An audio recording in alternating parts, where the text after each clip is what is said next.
Sup folks, welcome to the part 4, of What If Deku Run an Orphanage, Chapter 16. Nope, I'll skip it. Chapter 17. Shorts 5. Please remember that these are shorts. They do not take place in chronological order. A New World. Izuku loved quirks. Despite his lack of one, he'd always had an appreciation for their power, their uniqueness, and all the ways they could be used. For example, right now Izuku was watching as Sanson held the new boy in place while Kyoku used her quirk on him. The boy was feral. Raised in the woods his whole life. He didn't understand a single thing about language, or how to act in a civilized way, or anything like that. And teaching him would likely take a long time and a lot of painstaking effort. And while Izuku wasn't averse to hard work, but he had a lot of work to do. So he decided to cheat. Kyoku's quirk lets her insert years' worth of memories within a few hours, essentially letting him cram a lot of knowledge directly into his head. Of course, this did have a few issues. For one, Kyoku couldn't teach him anything she herself didn't know, but that wasn't really an issue here as he only wanted her to teach him basic Japanese and how to act in civilization. They also had to erase some memories of his. The brain could only handle so many memories, so in order to cram this much knowledge into him, she had to remove some other memories. But since most of his memories were just him trying not to die in the wild, Izuku didn't have an issue with this. It took hours, many hours. But by the time the sun set, they were done. Finished. Kyoku sighed. "Daddy, I'm tired." "Thank you, Kyoku. Here." Izuku handed her favorite treat. Chocolate with nuts. The girl quickly took the candy bar and started unwrapping it. Izuku turned his attention to the boy. The boy looked overwhelmed. His red beady eyes looked around the room constantly, although he was no longer struggling against Sanson's grip. Izuku walked in front of the boy, whose eyes focused on him. They just stared at each other for a while, before the boy tried to talk. Daddy? The boy spoke words that were foreign to him. His mind had been properly taught them, but his body had never even tried to say them before. Daddy give food? Daddy give home? It makes sense that the first thing he would ask about is that. He's been trying to survive for his entire life after all, so food and shelter have always been on his mind. Izuku gave his best smile, to try and reassure the child. "Yes, I'll give you all the food you want. And you can stay here for as long as you want.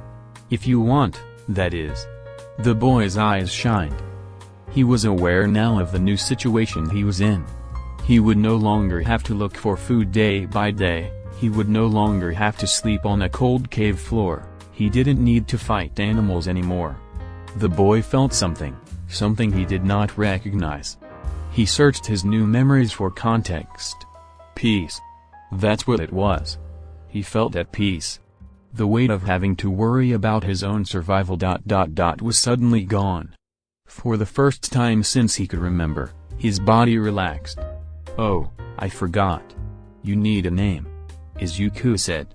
"I already have one in mind, but if you don't like it you can always just say no. I was thinking Yami." "Why Yami?" The newly dubbed Yami tried out his name. He was Yami now. This would be what he was referred to in this new life. Because that was truly the only way the boy, no, Yami, could describe it. There was so much new that had been put upon him. But so long as he was fed and given shelter, Yami would be more than happy to cooperate. New food. Yami looked at his plate, oddly. Inspecting it thoroughly. On his plate was meat. Apparently, it was called steak and was the favorite of his silver-haired sister. He was familiar with meat, but it didn't look like any meat he'd ever seen before. The new memories he'd been given told him that cooking food made it taste better and made it safer to eat. But seeing something in a fake memory and seeing something in real life were very different. "Is something wrong with it?" Izuku asked the boy. "I thought you might be more comfortable with meat, so I just made Kiba's favorite and hoped you would like it." It was truly a smart choice, caretaker. Kiba said while gobbling her steak down in huge pieces. This is a fine dish for anyone to start with. You are truly blessed, brother.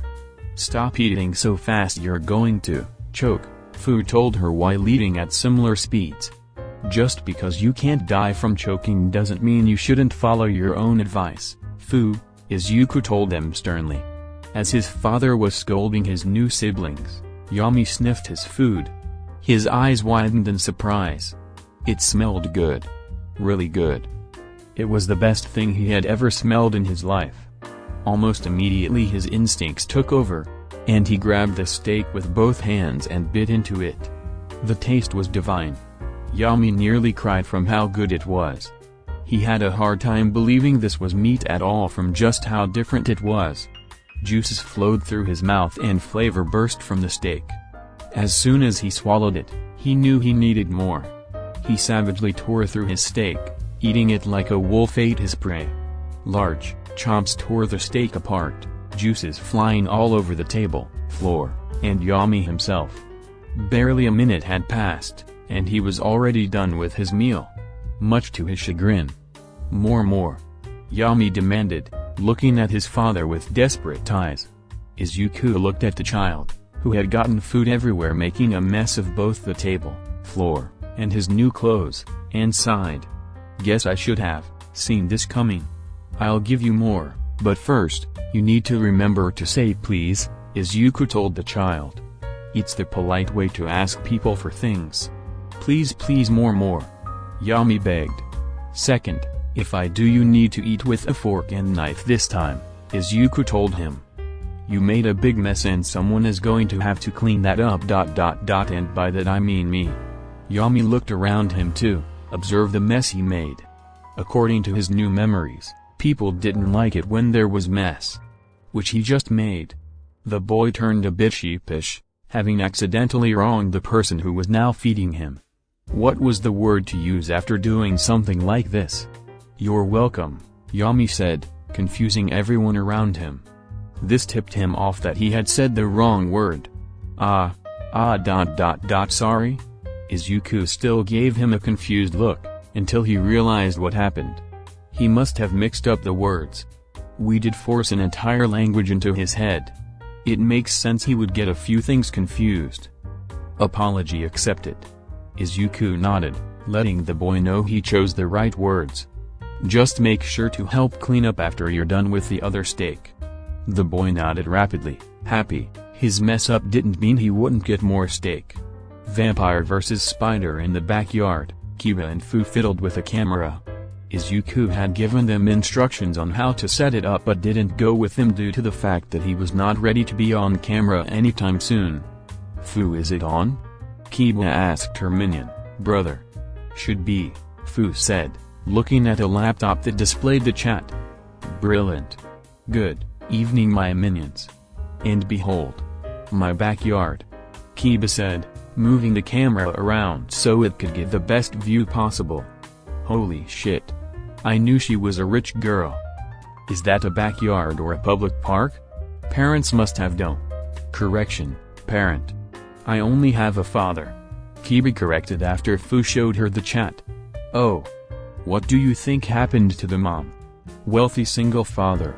So the dad is single then? Begone thought. Fu smirked for a moment in amusement. I don't think dad's getting in a relationship anytime soon. New voice, who that? Brother? Minion? Boyfriend? Yes, you, Fu said. This my minions, is my right-hand man ... and also my brother. Fu, introduce yourself. Kiba ordered, turning the camera to him. Hello, random strangers, Fu said in his typical, monotone with his typical expressionless expression. He looks so bored. Is he okay? I've never seen a child who looks so dead inside. Someone meme that face. Oh, don't worry about him. His emotions are kinda ... barely existent. But he's fine. Kiba said. But more importantly, it is time for me to show you the true extent of my power. Oh, we're gonna see her quirk? I bet it's turning into a bat. Today I shall. Before Kiba could finish, she was interrupted by a newcomer. Kiba, are you streaming out here?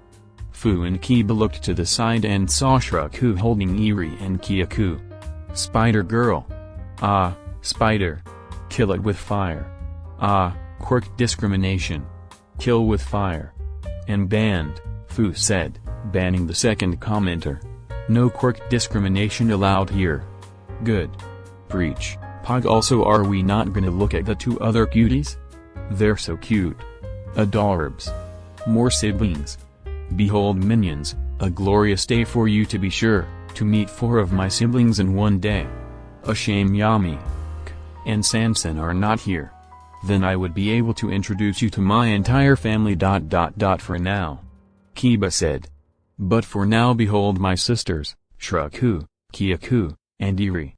Say hi to my minions. Are we on camera? Kyaku realized, squirming to get out of Shruki's grip and hide. Eri just froze up after realizing she was being looked at by a bunch of strangers. Shruku realized that the two girls would be uncomfortable in front of an audience. Wait one moment. Shruku suddenly jumped forward, leaping many feet into the air and causing soft winds to kick up around her. Once she was in the air, she shot a web at the house and pulled herself towards it. After reaching the wall, she crawled on them at max speed, getting out of sight in only a few moments. Kiba made sure that, of course, this was all caught on camera. Spider girl. Insert spider dance. Can she use her quirk like that without a license? Their house is a place they can use their quirks freely. That includes their backyard. Also, holy crap, that house? House? Where? I see no house. Only a castle fit for a queen. Hail the queen. Hail the queen. Hail the queen. So the dad is single, right?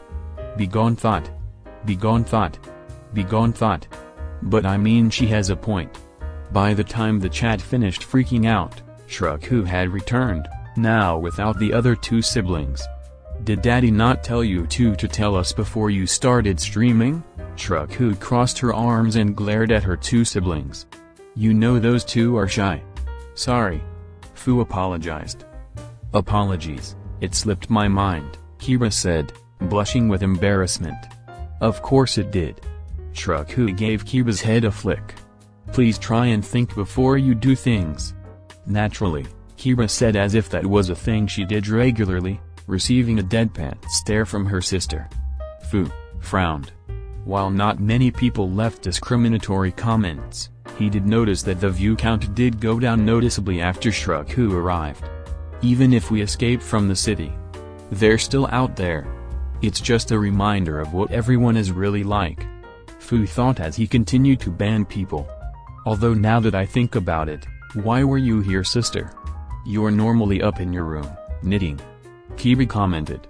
Those 2 had fallen asleep in the greenhouse again, and daddy asked me to take them to their rooms, Shruku answered.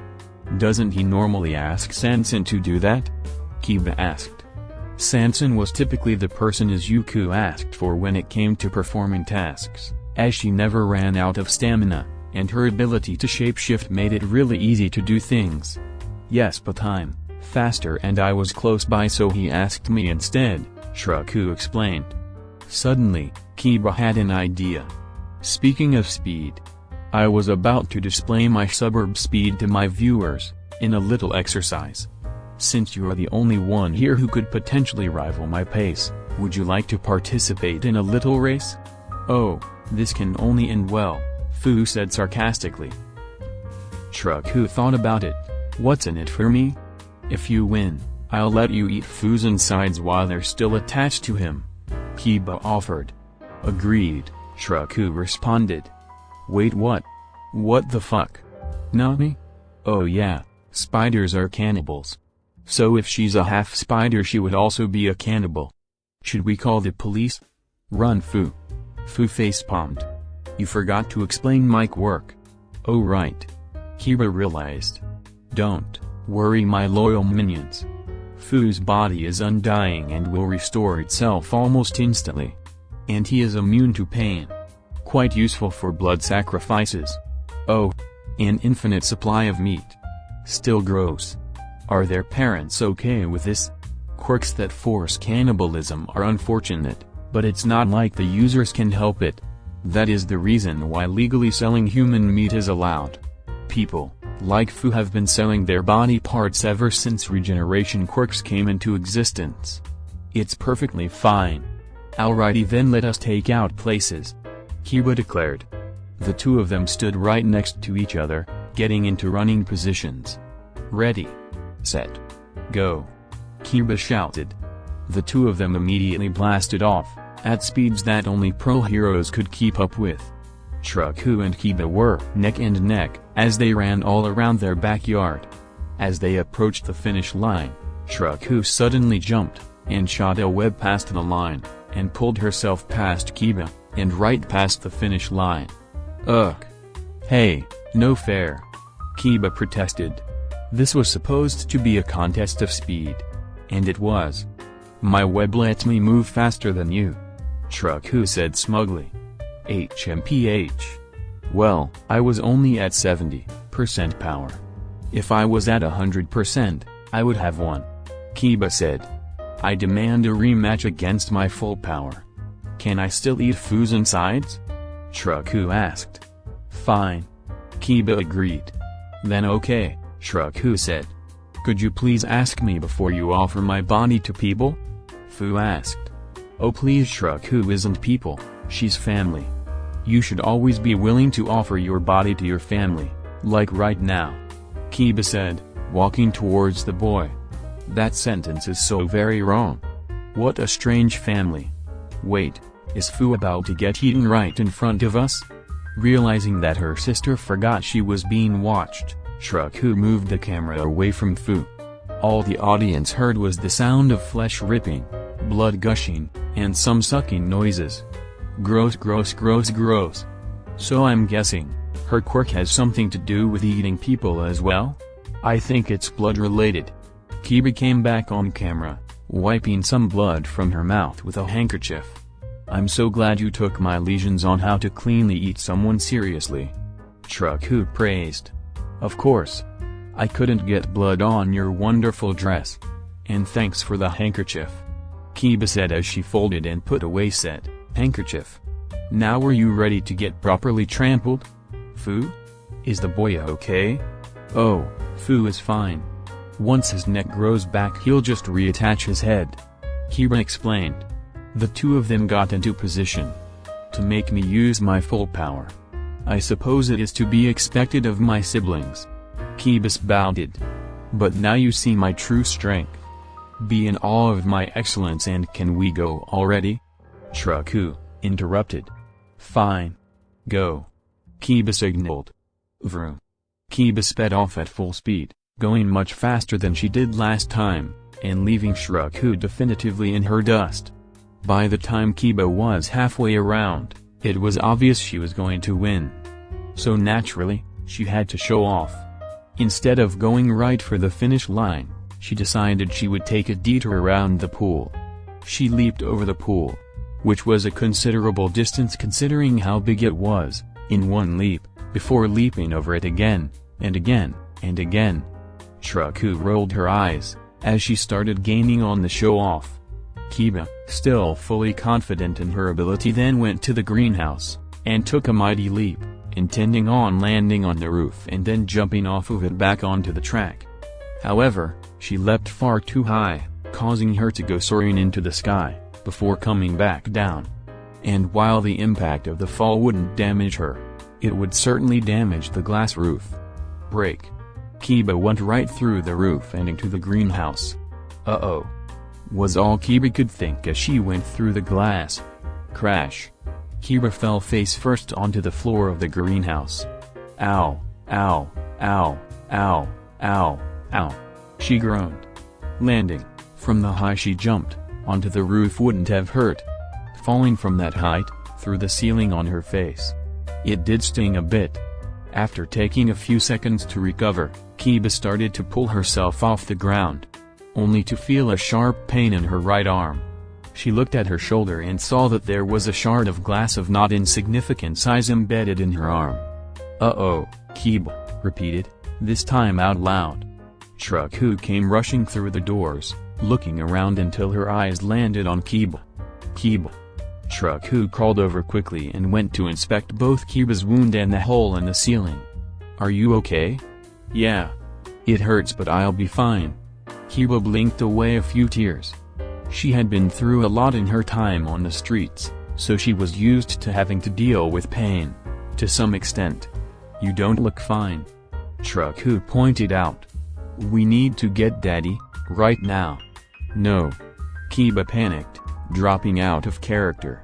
"No, no, no, no, no. If Dad finds out about this he'll flip." "How do you think Daddy won't find out about this? You've been stabbed and there is a hole in the ceiling," Deku shouted. Maybe we can use your webs to fix the roof, and hide the cut," Kiba responded. "Wait." Deku suddenly thought of something. "Does Dad watch your videos?" Kiba's eyes went wide with fear, as she suddenly heard the greenhouse door open. A few minutes later, in the medical room. "So, what have we learned?" Izuku asked her, with his arms crossed and an angry expression on his face. "Not to use my quirk without knowing how it might break something," Kiba repeated the line that Izuku had spent the last half an hour drilling into her. "I keep telling you this over and over again, and now look. You managed to hurt yourself," Izuku scolded, pointing to her wound, which was fully bandaged up. "You could take a hit from Death Arms and shake it off. And you found a way to hurt yourself.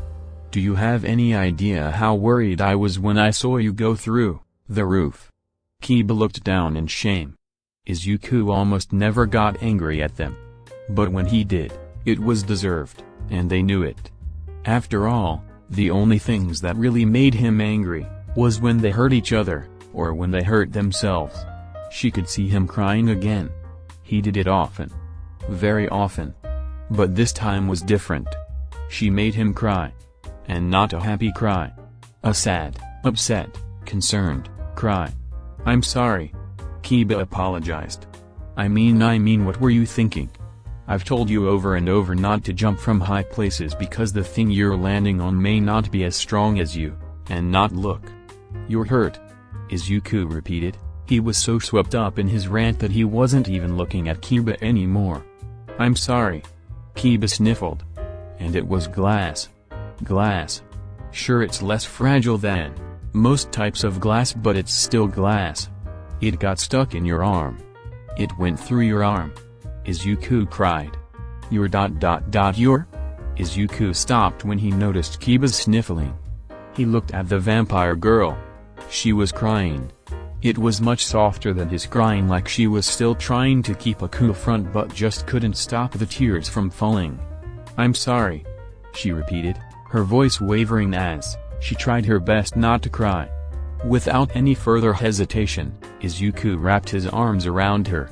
"I'm sorry," he apologized. I didn't mean to yell at you. I was just. I can't stand it when you get hurt. You guys mean everything to me. I don't think I could take it if anything happened to you." This ironically only made her feel worse. Up until she met Izuku, she could barely remember what it was like to have a parent, let alone one that cared. For that reason, she never liked taking him for granted. He was precious to her. So making him upset, disappointing him. She hated it. "I'm sorry," Kiba cried. I won't let it happen again. I promise. It's okay. It's okay." Izuku soothed the sobbing girl while he himself was sobbing. "I'm not mad anymore. I don't like. Making you cry," Kiba admitted. "It makes me feel bad." Oh. Izuku realized what she meant. He was touched they cared so much. After all, not many people did, and he couldn't stop a few more tears from coming out. "Kiba. You and the others have made me feel happier than I have in. Well. A long time. Seeing you all happy gives me purpose. It's more than worth any tears or hardships I'll have to go through to watch you all grow. Plus I cry very easily. But I still feel so bad. You give me food, blood, siblings, and everything I could ever want. I have no right to upset you," Kiba protested.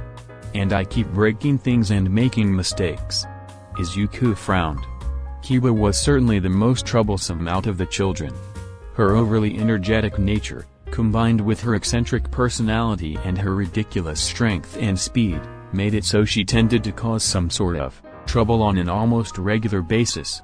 But Izuku never held it against her. And he certainly never loved her any less for it. "Everyone makes mistakes, Kiba. Even vampire queens," Izuku told her.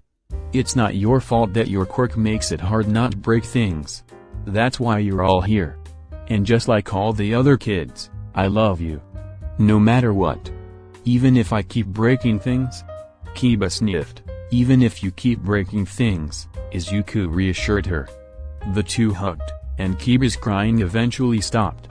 "Thanks, Dad. I mean caretaker," Kiba said, getting back into her persona.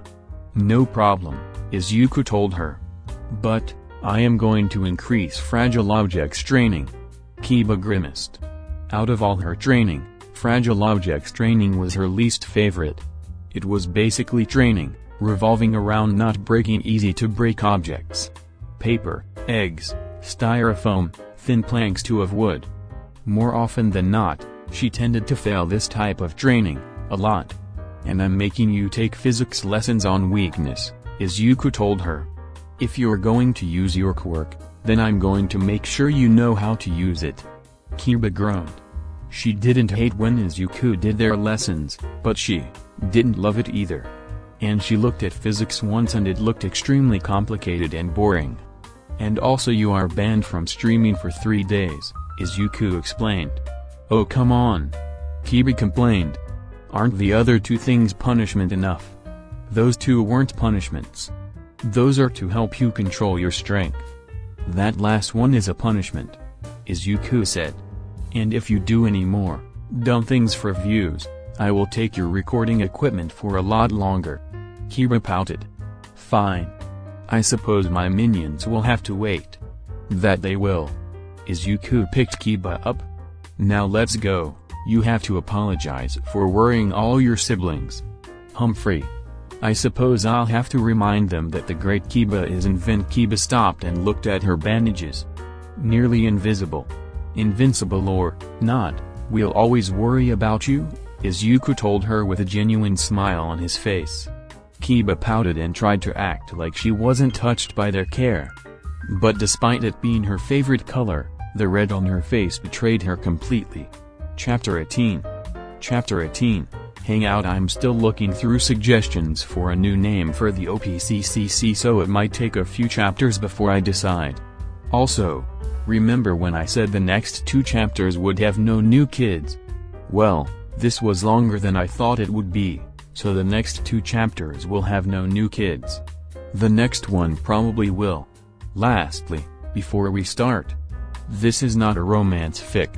Romance is not the primary focus of this fic. Izuku may get some a little here and there. But aside from that, not much. Again, this chapter was supposed to be only one part of a chapter, but it was so long I just made it a chapter.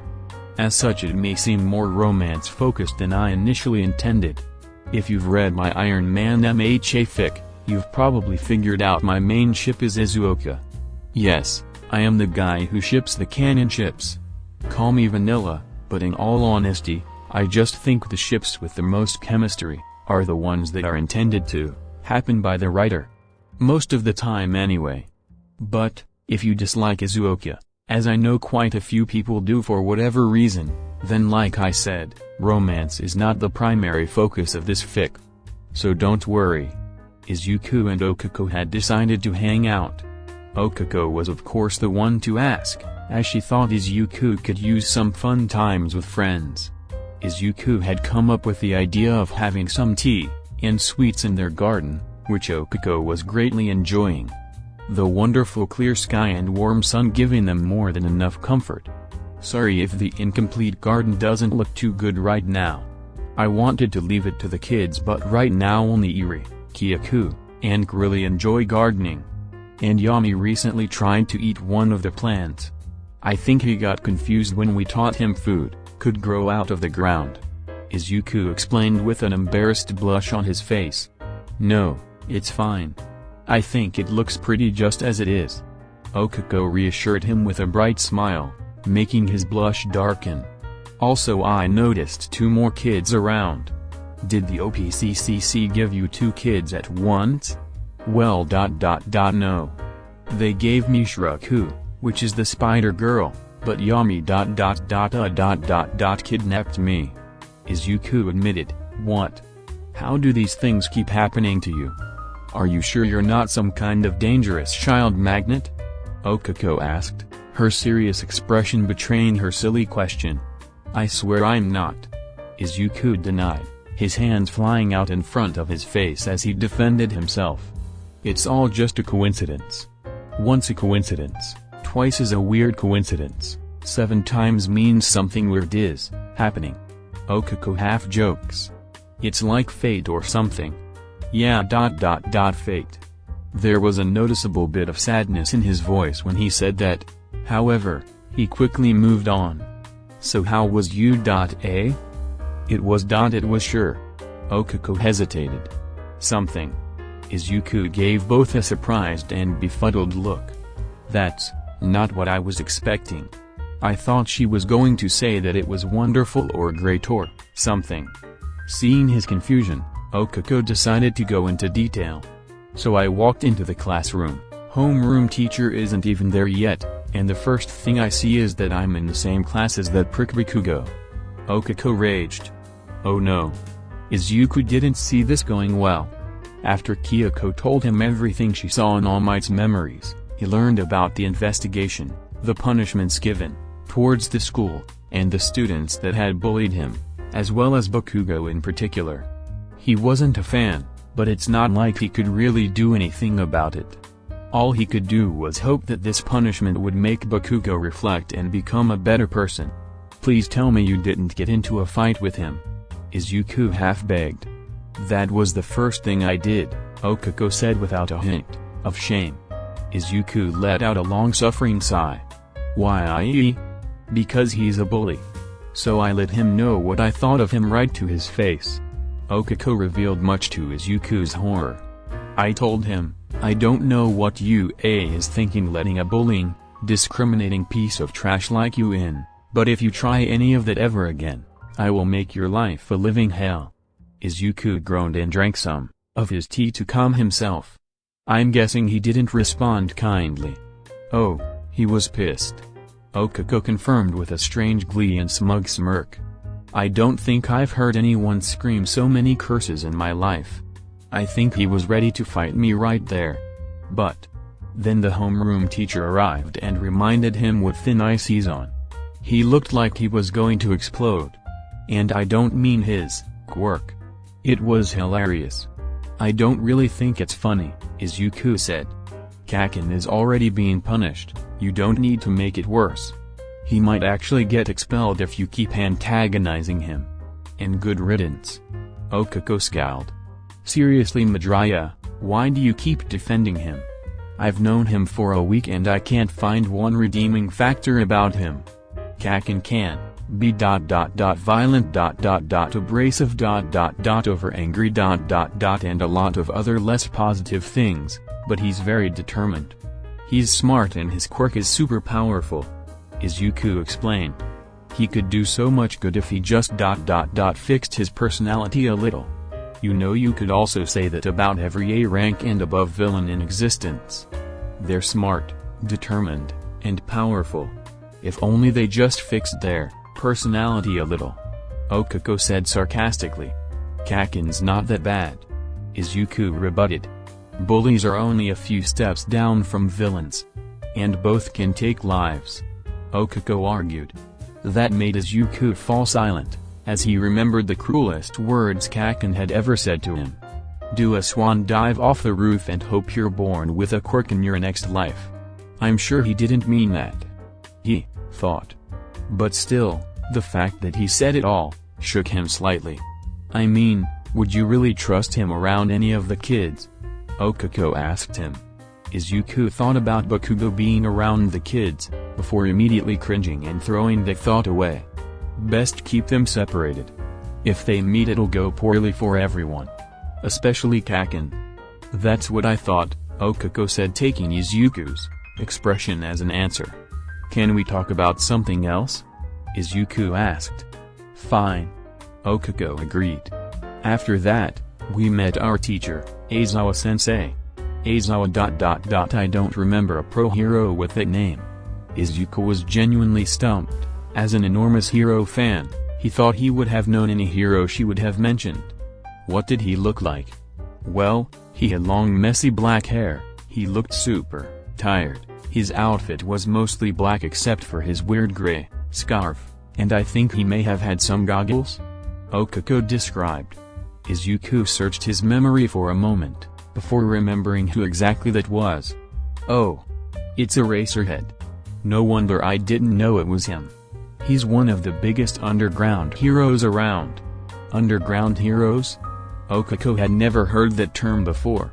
Underground heroes are heroes who like to keep out of the limelight and away from public attention. They're basically secret heroes. Izuku explained. Oh. That does make sense. Okako agreed. Well, what happened next? Izuku asked. Okay, so he told us we weren't going to orientation and instead just gave us this quirk test off the bat. And then he told us that whoever got last would be expelled. Okako continued. Izuku nearly choked on his tea. What? Expelled? But, it was only your first day? I know, right? I tried telling him it was unfair, but he just said, life's unfair. Get over. Okako said in a mock gruff voice. But it turns out he was lying anyway. He just wanted us to give it our all. Oh. That makes way more sense. Izuku calmed himself. Still, that must have been really stressful. It was. I was sweating like a stuck pig the entire time. I thought I was gonna die from anxiety. Okako whined. Well, I guess that's just preparing you for the future, Izuku said, trying to find a silver lining. Yeah. I guess you're right. Okako sighed, before stuffing her face with sweets. I just thought that the stress would come after we graduated. After waiting a moment for Okako to finish her snacks, she continued. So the next day we had hero course lessons with All Might. Okako noticed the minute she said that Izuku perked up and pulled a notebook out of seemingly nowhere. And that was a lot more fun. Really? Izuku was on the edge of his seat. Yup. Because I got to beat the tar out of Bikugo. Okako said with a devious smirk. Izuku visibly deflated. You're Araka. Yeah, I get it. But I had to for the exercise. Okako defended. It was 2-on-2. One team of heroes, one team of villains. The villain team had to defend a bomb for a certain amount of time or defeat the hero team to win. The hero team had to touch the bomb or defeat the villain team to win. Me and my friend Tsu were heroes and Bakugo and our classmate Ida were villains. I'm guessing Kaken went straight for you? Izuku asked. He already knew the answer to that. After publicly disrespecting him, Bakugo was sure to try and explode the crap out of her. Yup. And I went right for him. Okako replied. So you did fight? Izuku looked at Okako, trying to see if there were any injuries he didn't see earlier. Yup. And we technically won. Okako proclaimed proudly. Technically? Izuku asked. Okay, so me and Bakugo did destroy most of the building, and I did break both my arms, but Tsu got past Ida due to all his footing being destroyed, and got the bomb. Okako explained. You broke your arms. Izuku immediately ignored everything else she just said in favor of being concerned over one of the details. Yes, but I'm fine. See? Okako moved her arms around to prove her point. Recovery girl healed me up with her quirk so I recovered a lot faster. Oh, recovery girl. I almost forgot she worked at UA, Izuku said. Still though, to think Kaken would go that far. Okako laughed nervously. Well, you see, he didn't break my arm. I did. Izuku stared at her blankly for a few moments, completely confused at what she just said. What? My body can't handle 100% of one for all yet, so whenever I use it, I break every bone in a limb I use it in, Okako explained, cringing as she remembered the pain she felt whenever she used her new quirk. I'd only used it once before, during the entrance exam. I said I wouldn't use it again until I figured out how to control it. So why'd you use it? Izuku seemed very stressed out about this. Well, you weren't wrong when you said Bakugo is strong. And I couldn't just lose to someone like that. So when things got bad, I pulled out one for all. Okako explained. You really broke both your arms just to beat Kaken? Izuku asked. Of course. No one hurts my friend and gets away with it, Okako proclaimed. Izuku blushed. Hearing someone proudly proclaim him as not only a friend, but someone worth getting upset about if they got hurt, both touched and embarrassed him to a measure he couldn't quite understand. I'm really not worth breaking your arms over. That's right. You're worth breaking 2 arms over, Okako joked cheekily. Izuku turned crimson. Just please don't do that again. I wouldn't be able to take it if anything bad happened to you. If you don't count Kaken or All Might then you're really the only friend I've ever had. You're you apostrophe re important to me. So, don't keep hurting yourself. Izuku looked like steam was about to come out of his ears as he uttered every word of that sentence, and he couldn't even look at Okako. Okako herself blushed a bit, as she was a mix of touched by what Izuku said and amused at Izuku's reaction. Thanks. I'll try not to. Hurting myself isn't exactly high on my to-do list, Okako laughed, and Izuku joined with a softer, more awkward laugh. After that, there was a small moment of silence, as the two of them enjoyed some warm tea in pleasant winds. As the silence went on, Izuku started to get nervous. Did I ruin the conversation? Did I make it weird? What do I say now? How do I tell if she's weirded out or not? Before Izuku could try anything stupid, Okako asked him a question. Do you feel cheated? Okako asked him. Izuku was knocked out of his thoughts. Huh? Sorry. Too vague. I mean do you feel cheated that you didn't get one for all?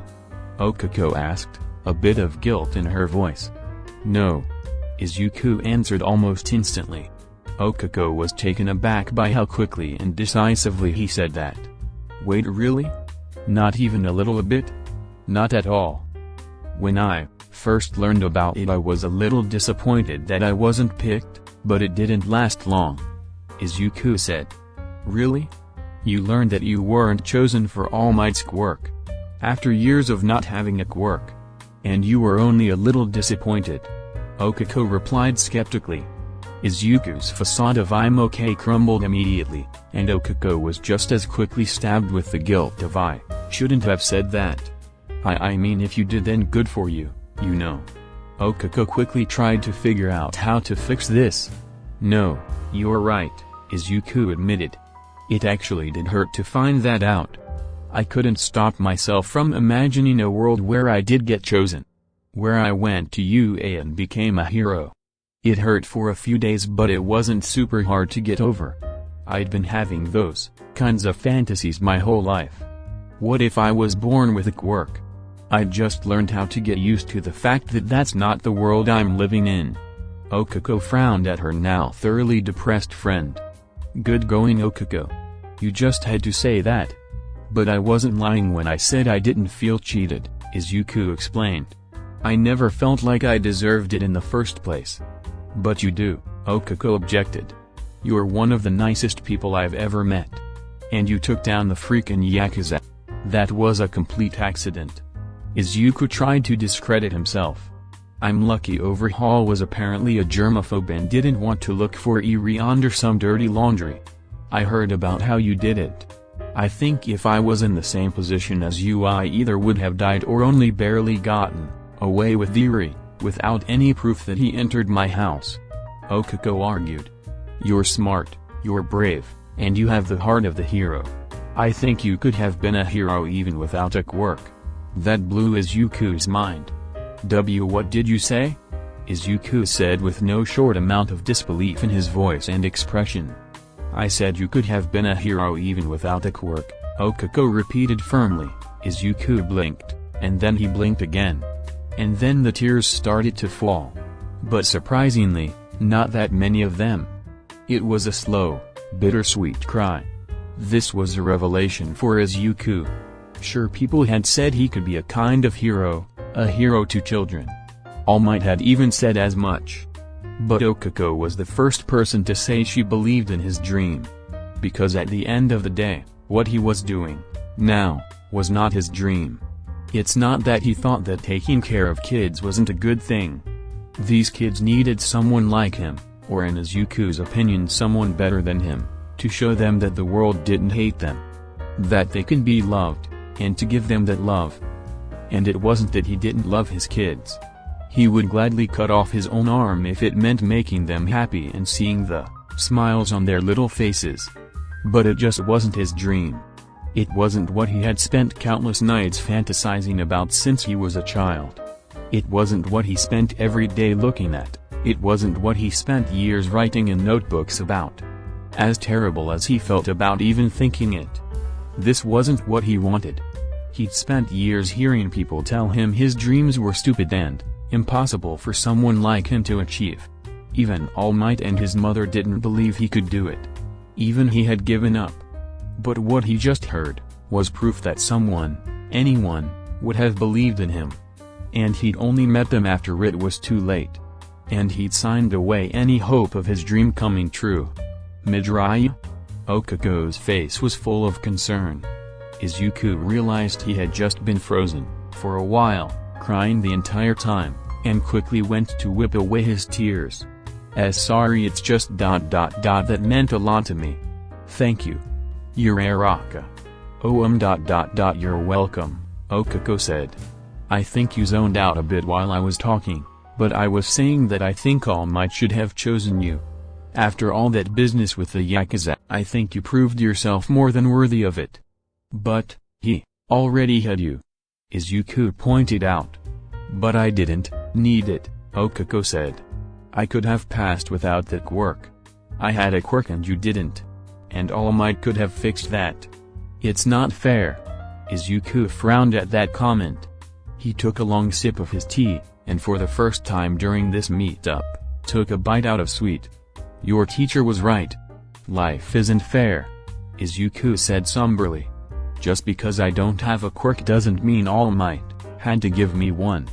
If anything, it was smarter to give it to you.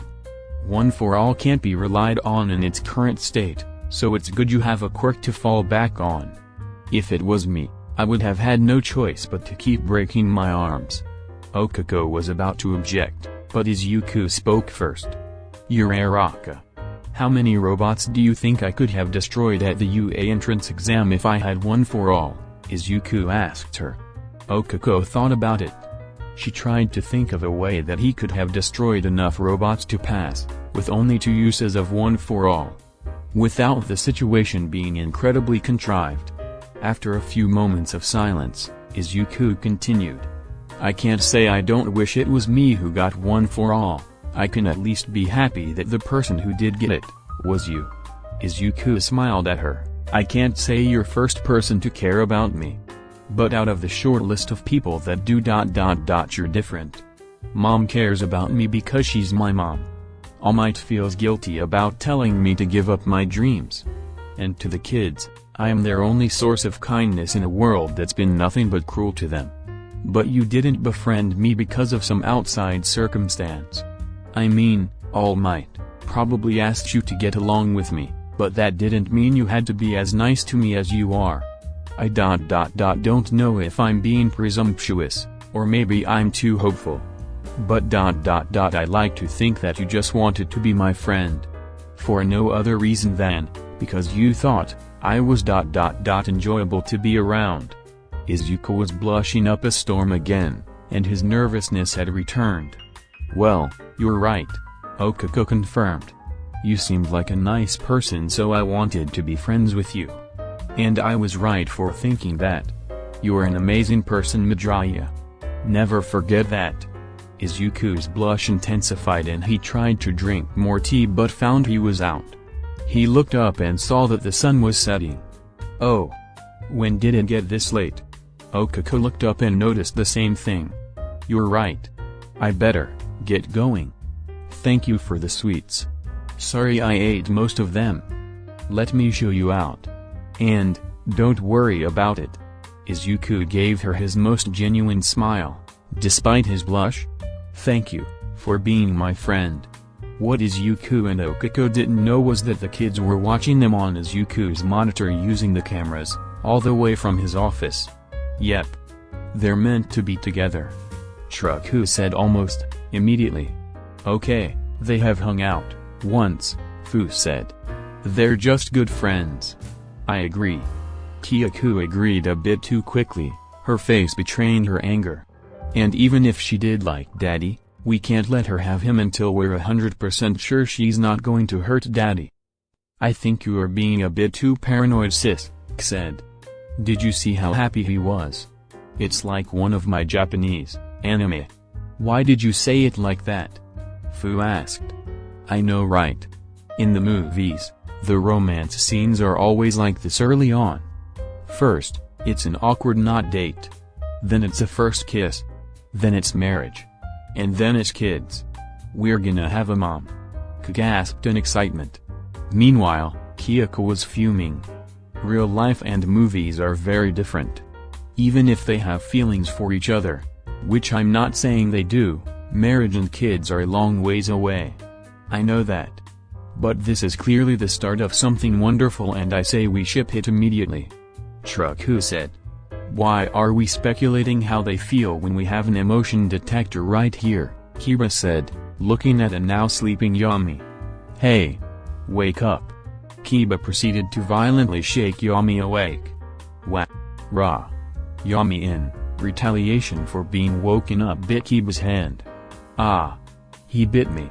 Kiba said, dropping him to the ground and wiping the spit off her hand with her handkerchief.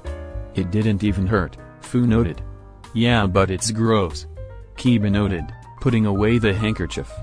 Anyway, Yami, did you see their emotions? Can't see, Yami said curtly. Won't work. What do you mean it won't work? Kiba asked, frustration oozing from her voice. I think he means his quirk won't work when looking at people through screens. Fu theorized as he took out a notebook and wrote in it. Interesting. Ugh. Kiba groaned. Well, no matter. We'll see where this goes. And if she does intend on becoming our mother, then she will have to go through harsh trails.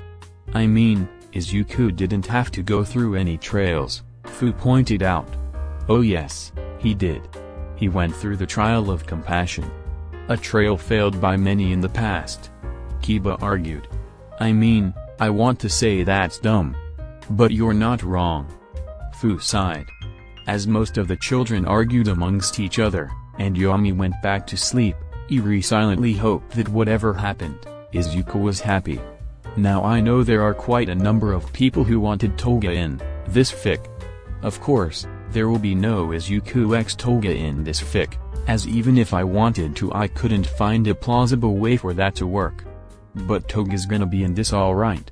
Just wait. Chapter 19. Short 6 naming Yami was currently doing one of his favorite activities. Eating. Today's dish was strange, it was mostly white except for a small black stripe at the bottom. If his memory served correct, it was called a jelly-filled donut. Yeah, that sounds about right. Izuku had made him quite a few of these and gave them to him in a basket. They were snacks for him to eat while he explored the house. Of course, exploring this enormous place on foot would be tiring, so he just created one of his wolves to carry him. And so here he was, eating his jelly-filled donut on the back of his wolf while he looked around his new home. He didn't honestly know what most of the rooms were for, but he was sure he'd figure it out someday. Then, as he passed the training room, he spotted 2 of his siblings inside. Kiba, the vampire girl, and Fu, the zombie boy. He was about to ignore them and continue on his way when they spotted him as well.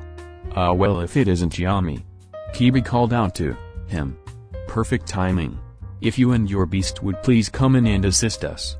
Part of Yami wanted to just keep going, but at the same time, he knew that Kiba was quite strong. And he did not have enough negative energy to create the kind of forces he'd need to oppose her. Deciding it would be best not to anger her, Yami did as she said and mentally ordered his wolf to enter. "Perfect. I've been looking for someone to spar with, but Shraku is uninterested, and if I keep turning fun into a bloody puddle then he'll need to eat all our food just to regenerate," Kiba explained. "Please create as many of your strongest monsters as you can." Yami frowned. "Not much. Little bad emotions." Kiba didn't seem to understand, but Fu did and pulled out a notebook. "If I remember correctly, Yami's quirk, Creatures of Grimm, works by collecting negative emotions. If someone feels angry or scared or sad or some other negative emotion, he collects it and can use it as fuel to create his Grimm," Fu said, reading out some of his notes. He probably doesn't have much fuel being in a house where everyone is perfectly content. That was mostly true. Back when he lived in the wild, he was able to collect lots of negative emotion from the animals he hunted. After all, you tended not to be too happy when you were being hunted down and killed painfully. Now, none of the people here produced anywhere near enough negative energy to produce a Grimm. With the highest sources of negative energy being Izuku, Eri, and Kyoko whenever someone from outside was visiting, and the lowest sources being Sansen and Fu. Fu not because he was overly happy, but because he was mostly devoid of any emotions whatsoever. It kinda creeped Yami out a little bit. It made it eerily hard to notice him. "So how many Grimm can you create?" Kiba asked. "3, Yami answered, showing 3 fingers. "Or one big one. So I have to make a choice?"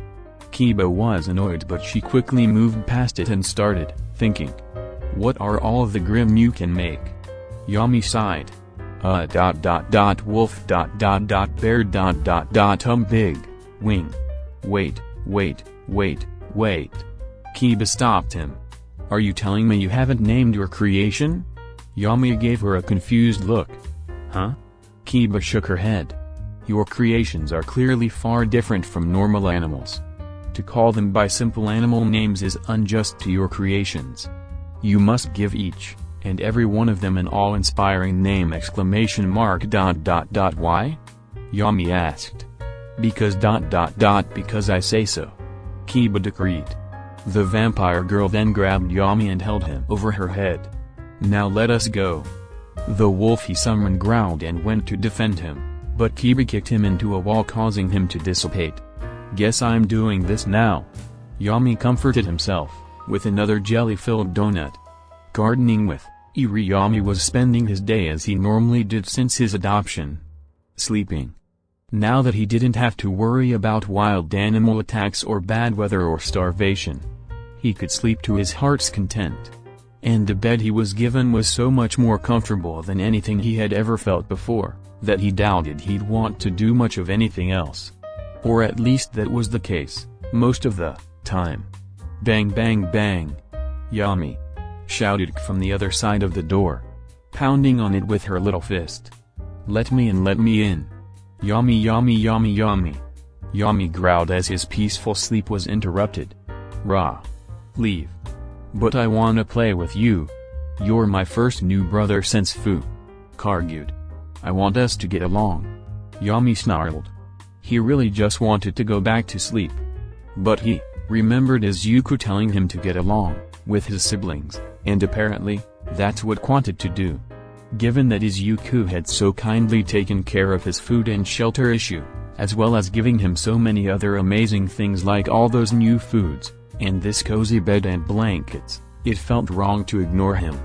With a sigh and lots of hesitation, Yami got up out of his bed and opened the door.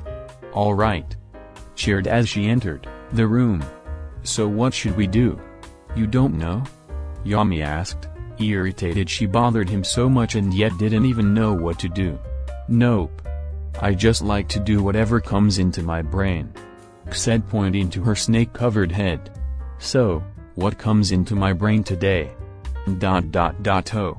I know, let's go to the greenhouse. You mean place where food grows? Yami asked, his interest piquing somewhat. If there was anything he loved as much as sleeping, it was eating. Yeah. Eri and Kyaku are trying to grow an apple tree. Maybe we can grow an egg tree, stated with excitement. Yami gave her a confused look. Why would she want an egg tree? Eggs were those things that little birds came out of. You couldn't eat those ... could you? Let's go ask Izuku. K grabbed Yami's hand and dragged him to Izuku's office. Izuku's office. Izuku sighed as he looked at the dozens and dozens of people he could hire. And he had no intention of hiring any of them. Darn trust issues. Izuku cursed his own mental shortcomings. Before Izuku could fall further down the hole of self-hate, and Yami barged into his office. Hey! What did I say about knocking? Izuku scolded. Sorry. K apologized and ran out of the room, closed the door, and then knocked. Izuku couldn't help but smile in slight amusement. Come in. K barged back in, not losing a single bit of energy. Hey, Izuku. Can we grow an egg tree? K asked. An egg tree, Izuku said, his voice not short of confusion. Yeah. Eri and Kyaku are growing an apple tree. Can we grow an egg tree? K asked with stars in her eyes. Izuku winced at having to crush her enthusiasm. Eggs don't come from trees. The eggs you eat come from chickens. The only things you can grow are fruits and vegetables. Oh. K deflated with disappointment, her snakes wilting downwards. Can you eat eggs? Yami asked. Some of them. Just the ones you buy. Don't go eating wild eggs. Izuku told Yami, before quickly giving his attention back to K. We have more than enough eggs for you to eat. I know you don't like fruits and vegetables, but you still do need to eat them to grow up big and strong. So why don't you help Eri grow her apple tree? K quickly perked up. Okay. Thanks, Daddy. The snake-haired girl ran out of the room calling for Yami to follow her. Before Yami ran out as well, Izuku spoke. Thank you for going along with her. Izuku gave him a bright, genuine smile, as Yami saw his happiness increase. Yami grunted with affirmation. At least he knew for sure he was doing what his father wanted. And that pleased him. With that, Yami followed his sister. At the greenhouse. When the pair entered the greenhouse, they were met by the sight of Eri watering one of the plants. Eri! Shouted, scaring the daylights out of Eri before the poor girl was glommed by her snake-haired sister. Cake. Don't scare me like that. Eri teared up slightly. Sorry, Eri. K apologized by hugging her even tighter. You're so cute I couldn't help myself. Eri's face turned red at the compliment and covered her face with the watering can. After K gushed over her younger sister for a few more minutes, they moved on to why they were here. We've come to help you and Kyaku grow an apple tree. K looked around. Hey, where is Kyaku? I thought you two never ever were apart? Eri kept her face hidden by the watering can. She got tired because she stayed up too late, so Izuku forced her to go to sleep. I wasn't tired so I stayed here. You should have told me. Don't worry, Eri. I'll make sure you're not lonely. Me and Yami. K pointed out Yami, who had been staying silent in the background.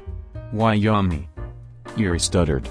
Yami noticed that after noticing him, the fear inside Eri increased by a not insignificant amount.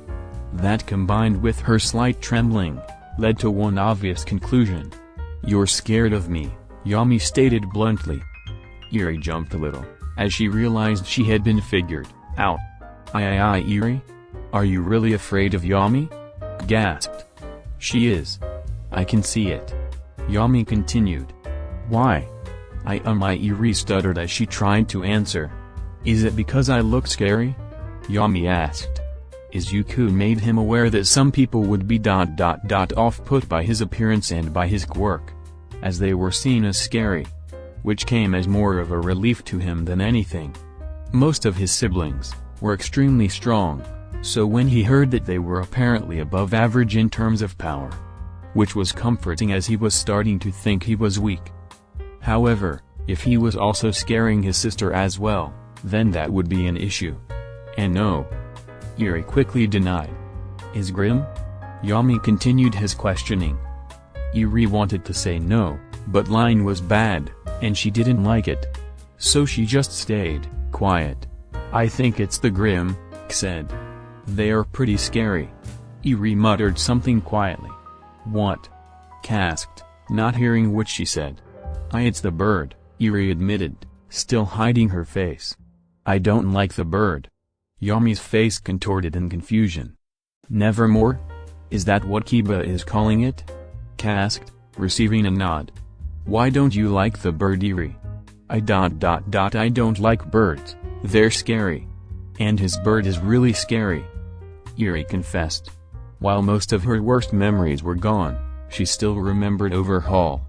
And the fear of him still lingered heavily inside her mind. Even now in her nightmares she'd see a large monstrous blackbird with Overhaul's voice looming over her. Speaking words she can't quite remember, but that she knows in her heart. Oh. Then I just won't make bird anymore. Yami said casually. I don't want to bother you. Eri stuttered. Not bother. Yami shrugged. Don't need bird anymore. Not hunting. Yeah, don't worry about it, Eri. Yami just likes to sit in bed and eat all the food. He doesn't need his giant death bird anymore. Said. Yami nodded. There was a moment of silence and Yami noticed the fear in Eri go down, very slightly. He wasn't sure exactly how to make it go down more. He'd need to ask Izuku about it. Well, now that that's done. Eri, how do we help? Asked. I don't really need help. Me and Kyaku already did everything, so there isn't anything to do. Eri explained. I'm sorry. Frowned. There has to be something. What if we grow another tree? Twice the trees means twice the apples. Twice the apples? Eri's momentarily forgot her fears, as daydreams of apples brought drool to her mouth. Yeah. Do you have another seed? Asked. Eri nodded and pulled a seed from her pocket. The three of them quickly planted and buried the seed. Now we just need water, said. Eri was about to get the water, but had another idea. Wait. What if we used Yami's grim vomit? Wondered. What do you think would happen? Yami thought about that for a moment. He'd never tried something like that before. It'd be interesting to see what happens. I don't know if that's a good idea, Eri said quietly. She was either unheard or ignored as Yami spewed out his grim fluid onto the ground where the apple seed was planted. What was the worst that could happen? Sometime later, Izuku looked at the bizarre sight in front of him. Never in his life had he expected to come face to trunk with an evil apple tree. The tree had grown almost immediately after Yami vomited on it. The bark was stark white, and it lacked any leaves. From its branches grew black apples with yellow eyes and mouths. Why? Was the only question Izuku could ask the two children responsible for this abomination. We wanted to see what would happen. Shrugged. I think it looks amazing. Kiba, who had come to check out the tree, said. Of course you do. Fu, who had come to make sure Kiba didn't destroy anything, said. Can this thing even do anything? After he said this, Yami decided to check and mentally ordered it to attack Fu. The three then threw one of its apples at Fu, which proceeded to bite into Fu and eat parts of his head. Fu tried to pull the apple off of him, but that proved to be easier said than done, and in the end, Kiba had to pull it off of him. Never mind it steadily, Fu said as he regrew most of his skull. Well, we can't keep it here. Yami's Grim didn't have a time limit for how long they could last. They would exist until they were destroyed. Eri spends a lot of time in this place and she's not going to be comfortable with this here. But I don't want it destroyed. Think about it, caretaker. We could have this monster guard someplace like the front of the house. But if we have something like this in front of the house, it'll scare people. Izuku noticed from the kids' looks that they seemed to think that was a good thing. Even the people we want to come in. There was a long pause as all the children and Izuku tried to figure out the best course of action. And then had an idea. "Oh. I know." The next day, all the children and Izuku stood out in the front, admiring their hard work. Kiba had pulled it out of the ground and Shuraku and Sansen had brought it around to the front. K's idea to make the tree look less intimidating was to add paper leaves to all the branches, hiding all the evil-looking apples. Shuraku was happy to help make it look as pretty as possible, suggesting they paint the leaves all different kinds of colors, giving it a rainbow aesthetic that worked well with the white bark. Of course, Shuraku had ordered her spiders to attach all those leaves, which helped a lot. This turned out very well. Izuku smiled at the children. "Good job. All of you." Most of the children cheered, happy to be getting praised for their hard work. And it was just fun. "Yami, can you order this tree to protect the house and everyone in it?" Izuku asked him. Yami nodded and walked up to the tree. "Protect my family." The children cheered once more. "I mean, I don't need protection, but it's nice to know I won't always have to get my hands dirty," Kiba said. "Don't ruin the mood." Fu scolded her. As the children proceeded to talk, Izuku decided to check on Eri. She was staring at the tree with a cautious look in her. To some that may be a bad thing. However, considering her reaction to the three when it first popped up, that being yelling, running away, and screaming in fear, it was a big improvement. Izuku was just happy there was another thing to help defend the kids. Maybe he should have a few smaller versions of these around the house. "I'll ask Yami more about that later. For now I think I'll stay here and watch." Izuku smiled as he watched the kids climb and play on the tree.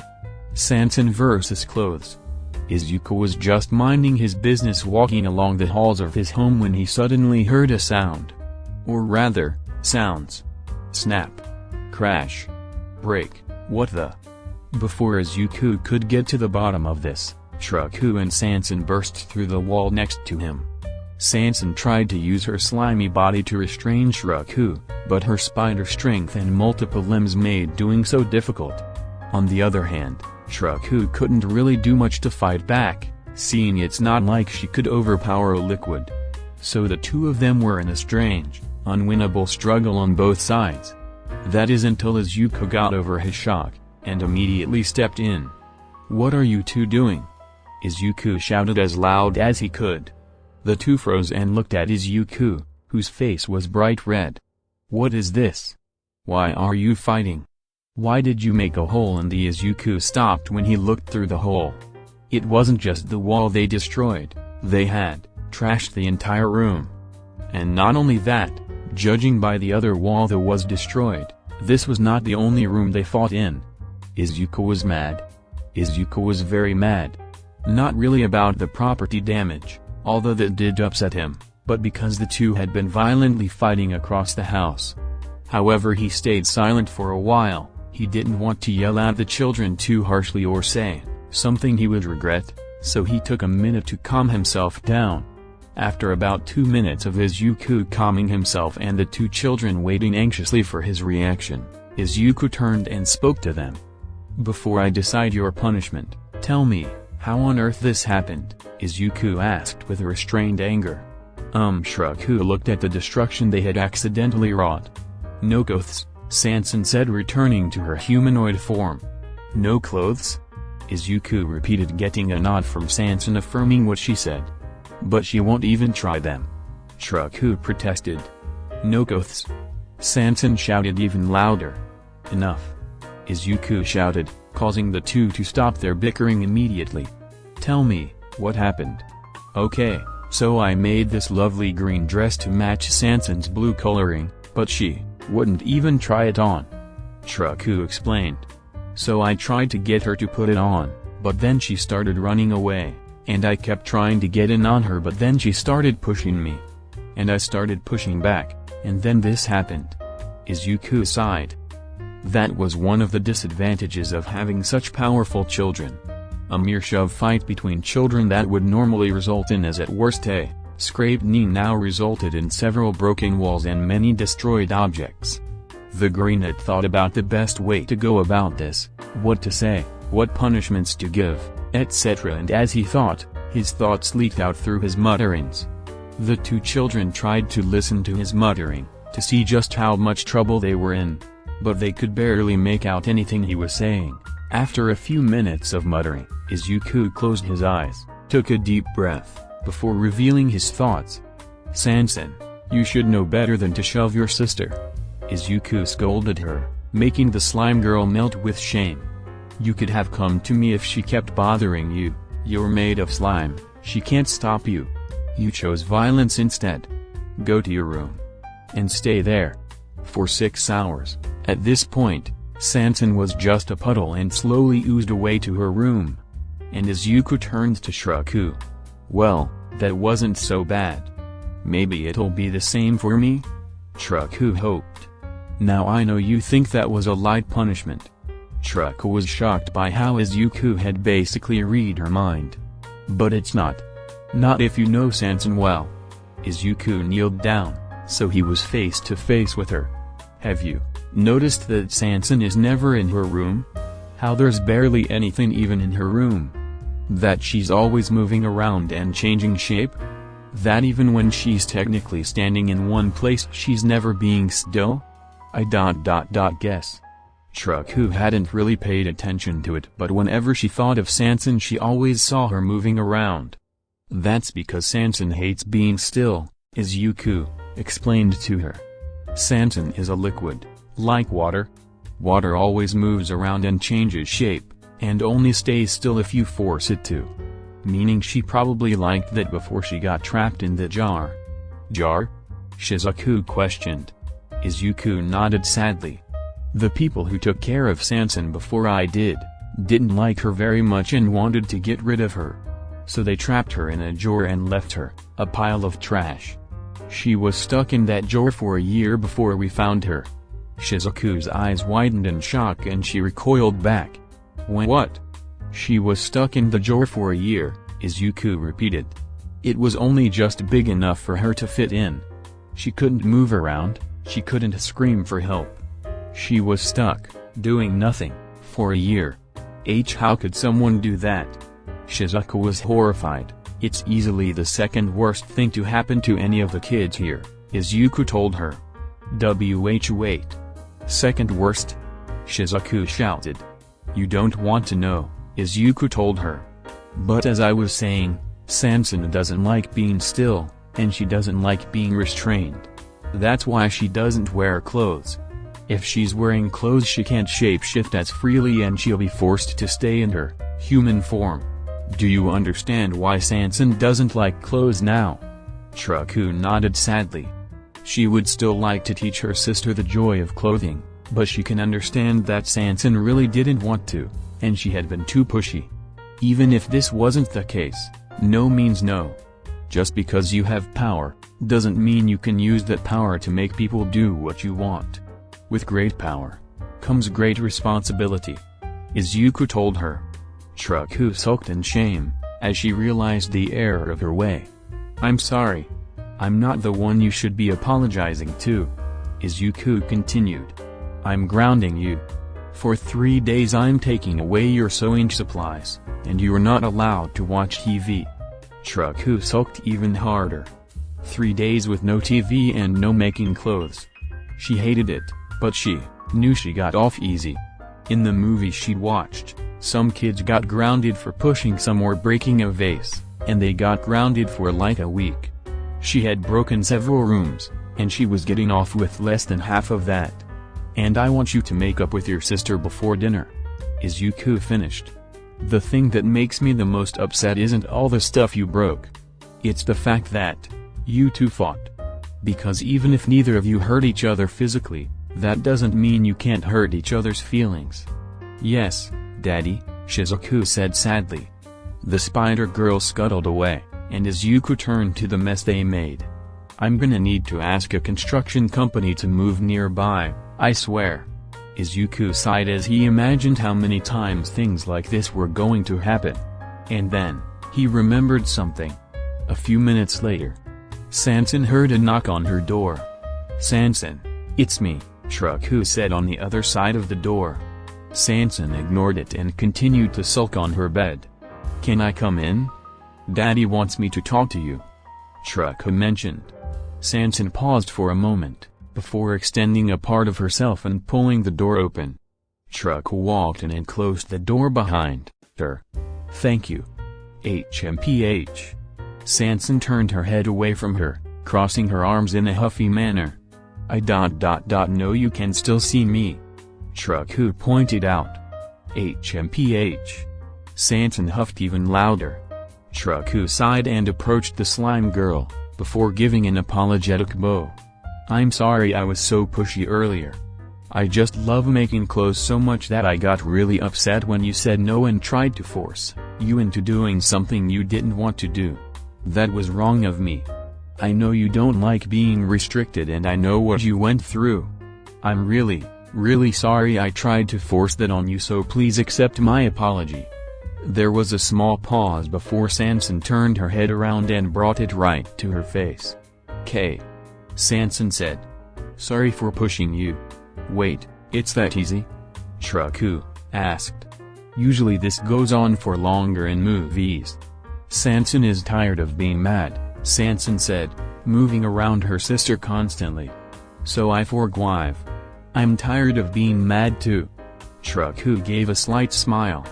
The two of them smiled, their previous problems now water under the bridge. "The day has come." Izuku sighed. The day had finally come. The kids had finally earned enough points for them to go to the amusement park, Mighty World.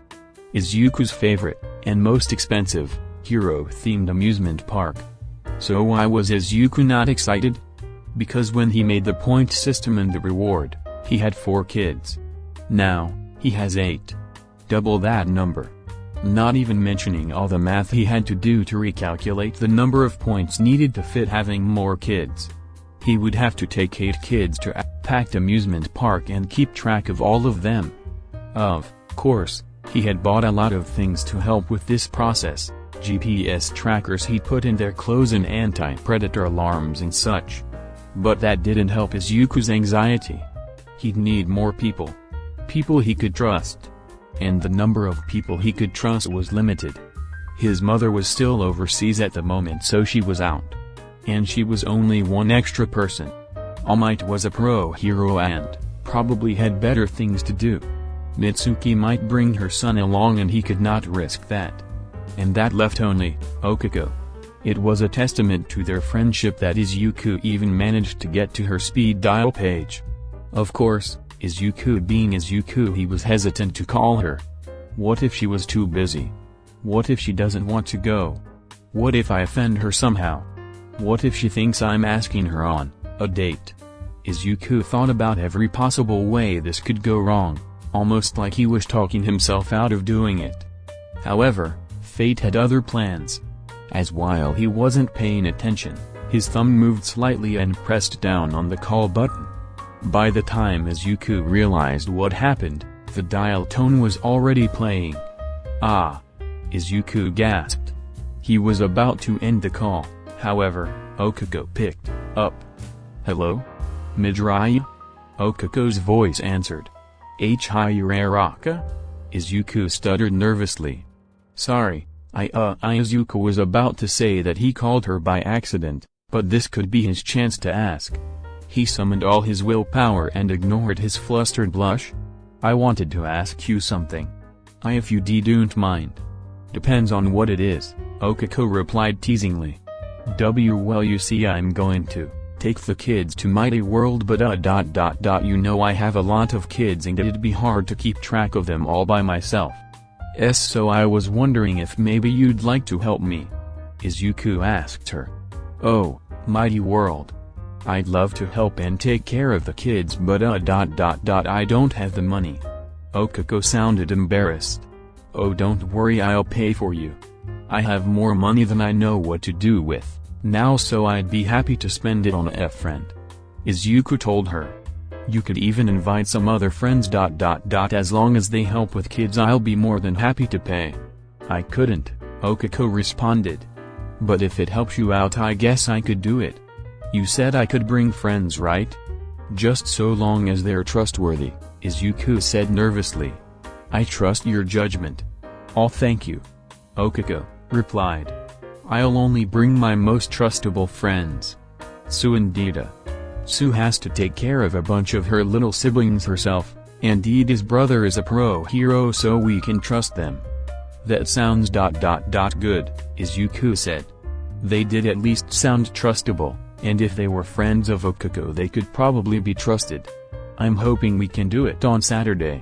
That's when the fireworks show is going to happen. Great. I'll see if they can come and call you to tell you their answers. Okiko said. Oh, okay. Bye, Izuku said. Bye, Okiko said before the call ended. Izuku collapsed back into his chair. He felt like he ran a marathon. I did it. Izuku gasped. I invited a girl somewhere. Now all that's left to do was mentally prepare himself for having to go outside and deal with people, again. This might have been a mistake. Chapter 20. Mighty World Part 1. Okay, so I had to split this chapter in two. This is the first part and the next part should be up soon. Anyway, the plan is after the next chapter we'll have a special recap chapter. It's written by Fu, so trust me you won't want to miss it, and then the chapter after that will introduce 3 children. Seems like a bit much, it's supposed to be. Wish me, and Izuku, luck. Meeting up. This should be a happy occasion. Fu thought. Yesterday Izuku had told them all that they finally got enough points to go to the amusement park, Mighty World. He laid out all the rules and told each of them to get plenty of sleep. All the kids were lined up at the entrance super pumped and ready to go. Except Yuri, so Fu should be excited for them as well. Right? Well, Fu was always more perceptive than his siblings, and it didn't take much to notice that Izuku was sweating bullets. So I did forget to mention one thing before we go. Izuku said nervously. So, you already know this, but there are 8 of you, and 1 of me. And given that I can't use cameras to monitor you I invited some guests to help look after you. The kids had varying reactions to this. Most of the kids didn't seem to mind. However, Iri was a bit apprehensive. And Kyoko was very displeased. Who is it? Shuraku asked.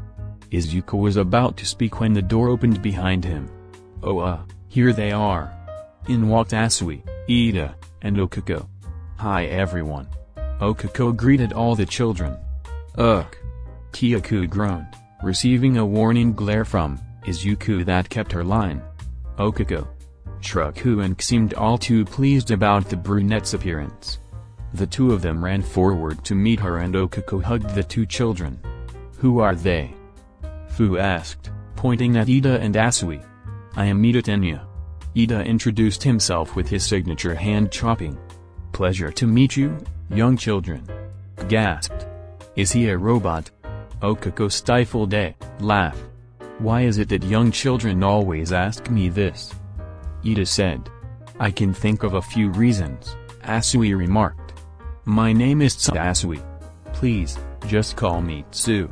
Frog, Yami said simply. Izuku wasn't sure if that was rude or not. Yes, I am in fact a frog, Asui replied bluntly. Thank you all for coming to help. I am Midoriya Izuku. Izuku gave them a polite bow as he introduced himself. Kids, please introduce yourselves.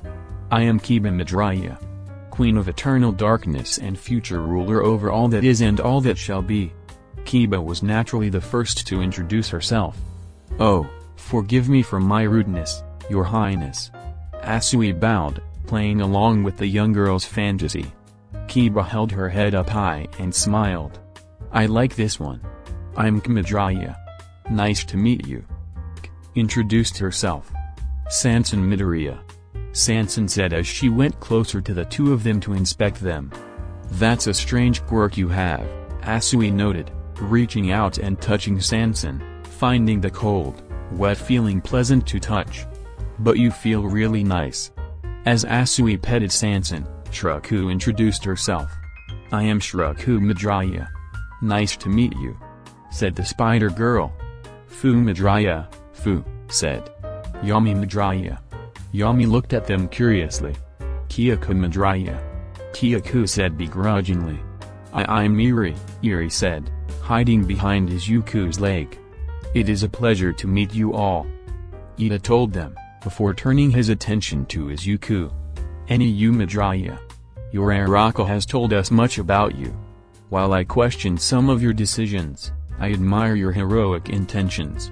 Seeing Izuku getting overwhelmed by Ida''s. Asui decided to step in. Thank you for letting us come with you to Mighty World, Karo. Asui thanked him. Why, you're welcome, and thank you, Izuku responded to them. We're gonna need to split into 4 groups. 2 kids per team. I'll take Iri and Kyoku. Iri and Kyoku were the most uncomfortable around others, so it would be best if they went with someone they were more familiar with. Some of the kids pouted as they also wanted to go with Izuku, but they understood why it had to be this way. I want to go with Okuko, stated. Me too, Izuku said. She had a few questions to ask. I'd be more than happy to take you, Okuko told the 2 girls. In that case, I will go with the frog girl, Kiba said. Sansan wrapped herself around Asui's neck like a scarf, something the frog girl didn't object to the slightest. Me too. I'm fine with it, Asui said.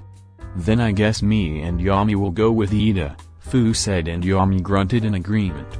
You need not worry Midoriya. I will keep them both safe and happy, Ida reassured Izuku. Please do. Thanks, Izuku said awkwardly.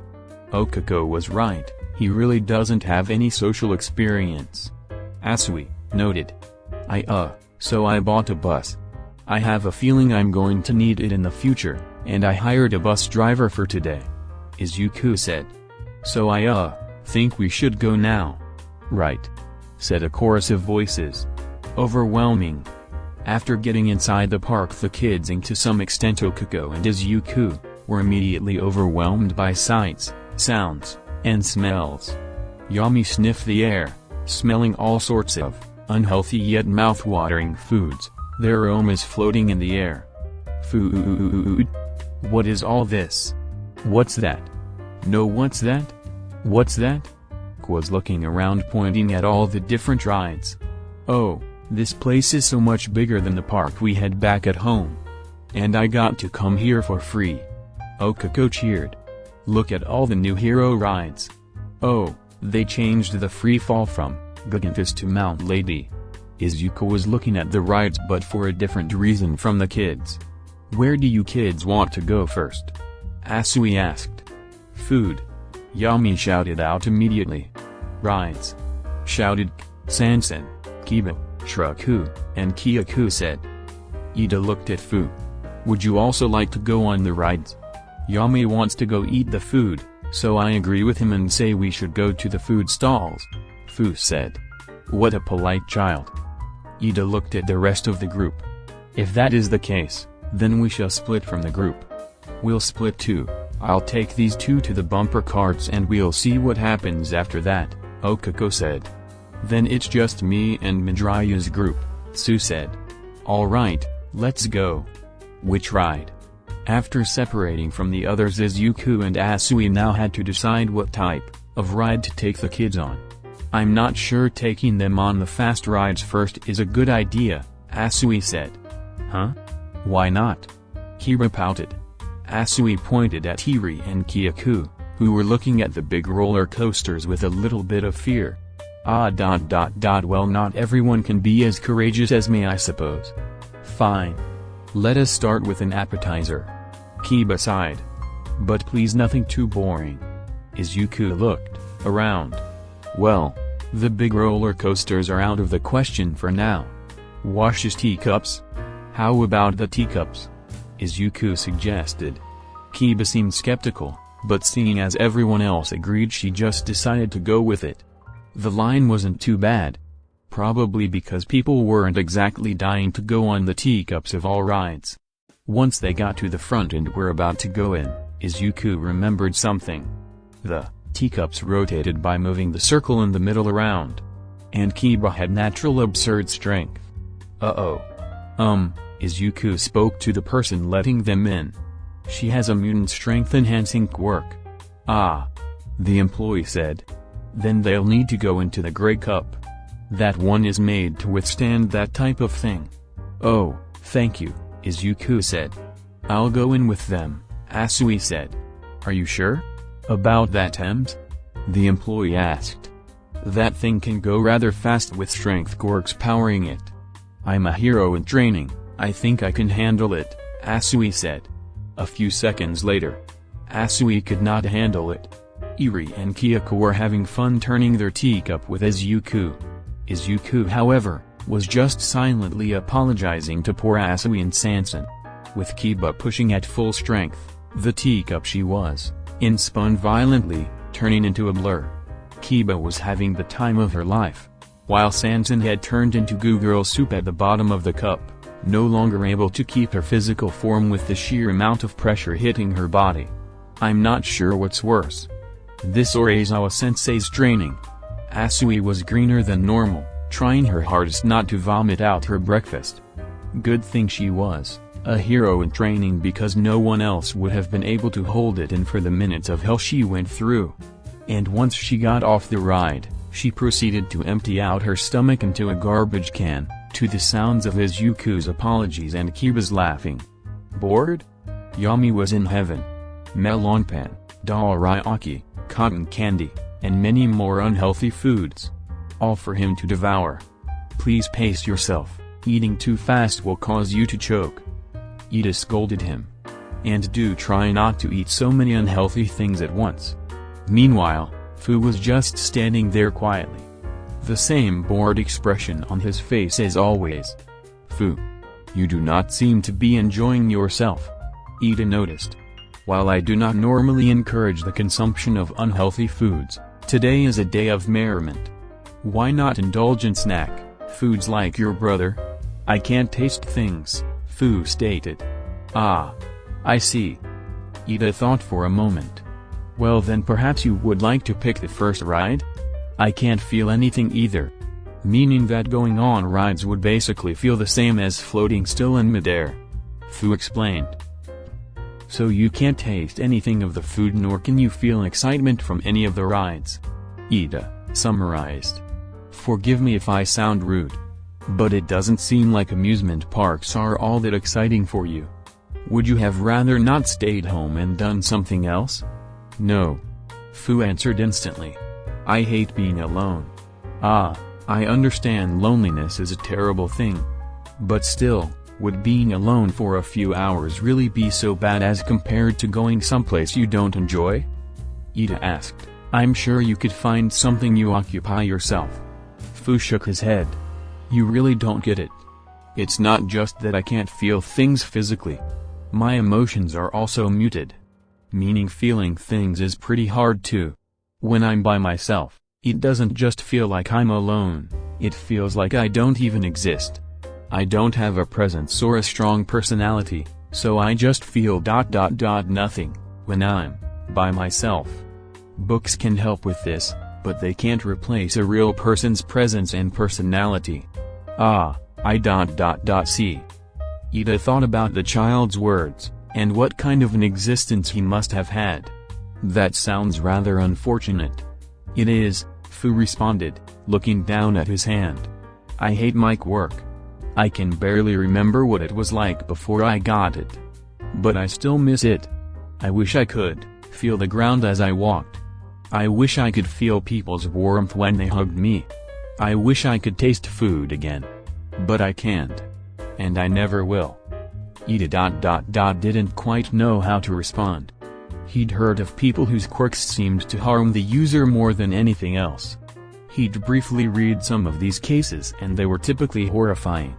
Their quirks seemed more like diseases than anything else. Diseases that no one could cure and that they would have to live with for the rest of their lives. The two of them stood in awkward silence for a while, just watching Yami eat. Eventually, Fu spoke up again. Sorry for making this depressing. No, it's fine. I am the one who accidentally brought the conversation onto that topic. Ida reassured him. Still, while I do not envy you for the quirk you have, at the very least you can be thankful that because of your quirk, you have found family and friends that I'm sure bring you joy despite your muted emotions. Fu thought for a moment, before nodding. That's true. If I didn't get my quirk I probably would have stayed with my mom. And given that I hate her more than my quirk, I'm glad I ended up with Izuku and the others. Fu cracked a small smile. Living in a house full of interesting people, and getting to see them all smile and have fun. It makes my quirk not so bad to live with. Also, Ida, I'm not bored. Watching you is more fun than anything here. Thank you, Fu. I will do my best to entertain you for the duration of this trip. Ida swore, chopping the air with added furiosity. Please do, Fu smirked. Girl, talk, that was so much fun. Was super happy, jumping around with a huge smile on her face after just getting off Endeavor's Trial of Fire, a big roller coaster. It was okay. Shruku didn't have the best experience. Rides like that weren't exactly made for girls with the lower halves of spiders, so she kinda had to cram herself into the seat. Safe to say it wasn't the most comfortable experience for her. Oh man, I remember the first time I went on a roller coaster. It's just as good as I remember. Okako was suddenly overwhelmed by nostalgia. Her family wasn't well off by any means. Their business was struggling, so they always had to use their money wisely.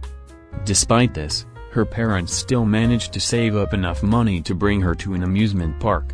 It was one of her most treasured memories, and one of the reasons she needed to pay them back. One of the many reasons. Miss Okako, can we go get some ice cream? Shruku asked. Can I have pudding? Asked. Okako giggled at their adorable excitement.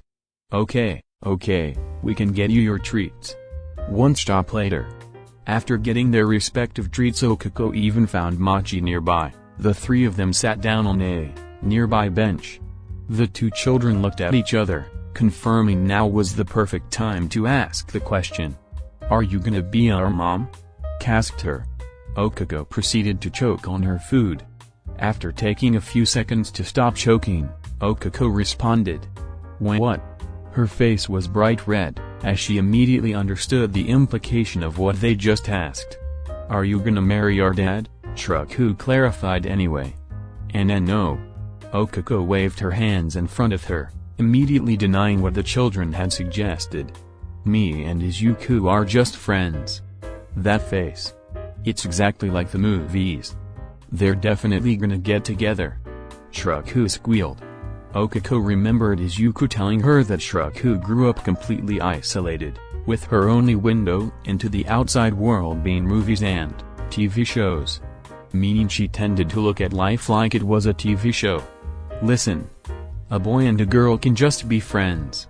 It's not like in the movies. Okako right now cursed the enormous amount of movies that had to have the male and female get together just because. And me and Izuku are just really good friends. They say that in the movies too. Shruku had stars in her eyes. Curse you self-aware movies. Okako was trying really hard to think of something to say that didn't sound like it was straight out of a rom-com, but that was harder than it sounded. Then she remembered something vital. I'm more of the childhood friend type, Okako said. This actually made Shruku stop. Okako breathed a sigh of relief. The childhood friend never ends up the protagonist. This should get the message across. Unknown to Okako, Shruku got a message alright, but not the one Okako wanted to give her. The message Okako wanted to give her was we're just friends. The message Shruku actually got was I'm desperately in love with him, but I don't stand chance. Shruku was well aware that the childhood friend never got together with the protagonist, and this was something that deeply bothered her. Don't worry Okako, I'll help you with everything I have. Shruku silently swore. Meanwhile, Qu was just confused at the sudden silence. Chapter 21. Mighty World Part 2 Contest. Asui and her group had split up from Izuku's group due to his insistence. He wanted to take them on the merry-go-round and he thought that Kiba and Sansan might not find that exciting. Seeing all the carnival games, Kiba had an idea. "Oh, dear sister. I have an idea," Kiba announced to Sansan. "You and I shall compete to see who can win the most carnival games. And our dear frog friend Asui shall be there to judge." "Oh." Sansan got excited before making a very competitive face. Yeah. Alright if you say so. Just don't get upset if you lose," Asui warned her. "Ha." Kiba crossed her arms and put on her smuggest look. "As if I would lose." Sometime later, Kiba was pouting very heavily as they walked. She was losing. Really badly. The first game they played was whack-a-mole. And while Kiba could move quite fast, at the end of the day she only had 2 arms and 2 eyes, while Sansan could have as many arms as she felt like and her entire body was one giant eye. Meaning that she easily dominated that game. The next was ring toss. While Sansan had no advantage here, the person running the stall wouldn't exactly let her extend her arms over to the bottles. Kiba had a big disadvantage. That being her strength. With her abundant strength, Kiba overshot basically every throw she made, and for once okay for the 1000th time, but she would never admit it, she wished she had more restraint training. The hoop toss was the same problem. Except Sansan actually did a lot better on that one, so it was even more embarrassing. And so now here they were, walking through the park looking for their next game. Sansan was holding all their prizes with many arms, most of them were hers and they were quite large stuffed animals. How can I be losing? And in such humiliating fashion? This cannot stand. I must find something where my strength can be used to my advantage, Kiba thought. Then she looked up and saw it. The mighty hero test of strength. Unlike your ordinary test of strength, this one was easily taller than the average building. And one could only barely see the text at the top. Well, how convenient, Kiba thought with a smile. That one. I want to do that one next. Asui looked at the game. It did seem like that kind of game that weighed the odds in Kiba's favor, but given that she was losing 3-0 right now, she could use an easy win. Sure. Let's go, Asui said. The 3 of them walked up to the game and the person managing it welcomed them. Welcome, young ladies. Step right up and test your strength at the mighty hero test of strength. The man said. You're welcome to try, but this was made to stand up to even the strongest of strength quirks. Well, it just so happens I have the strongest strength quirk, Kiba boasted. Well then just take that hammer and hit that little target right there, and let's see just how strong you are, the man said. Kiba was about to go up and take the hammer when a thought occurred. Miss Asui. Kiba turned to her babysitter.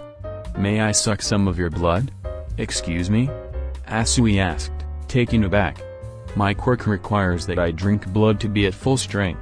Caretaker normally does not allow me to be at full power, as I would break the world around me should that happen, Kiba explained. Ah, I see. Asui thought about it. The vampire girl did seem to have a fragile ego, and she did really need this win. Alright. Just try not to take too much, Karo. Asui leaned down, and Kiba sank her fangs into her neck. It was like getting a shot. Something Asui had never been afraid of. It was just a small prick after all. After a few moments of sucking, don't you dare, Kiba took her teeth out of Asui. At last. My full power. Kiba flexed her muscles. Now allow me to display the might of the great Kiba. Kiba took the hammer, lifted it over the head, and smashed it on the target as hard as she could. Smash. Ring. The metal ball flew up into the air, flying higher and higher until it hit the bell. Kiba smirked. She knew she could do it. The man managing the thing was sure impressed as well.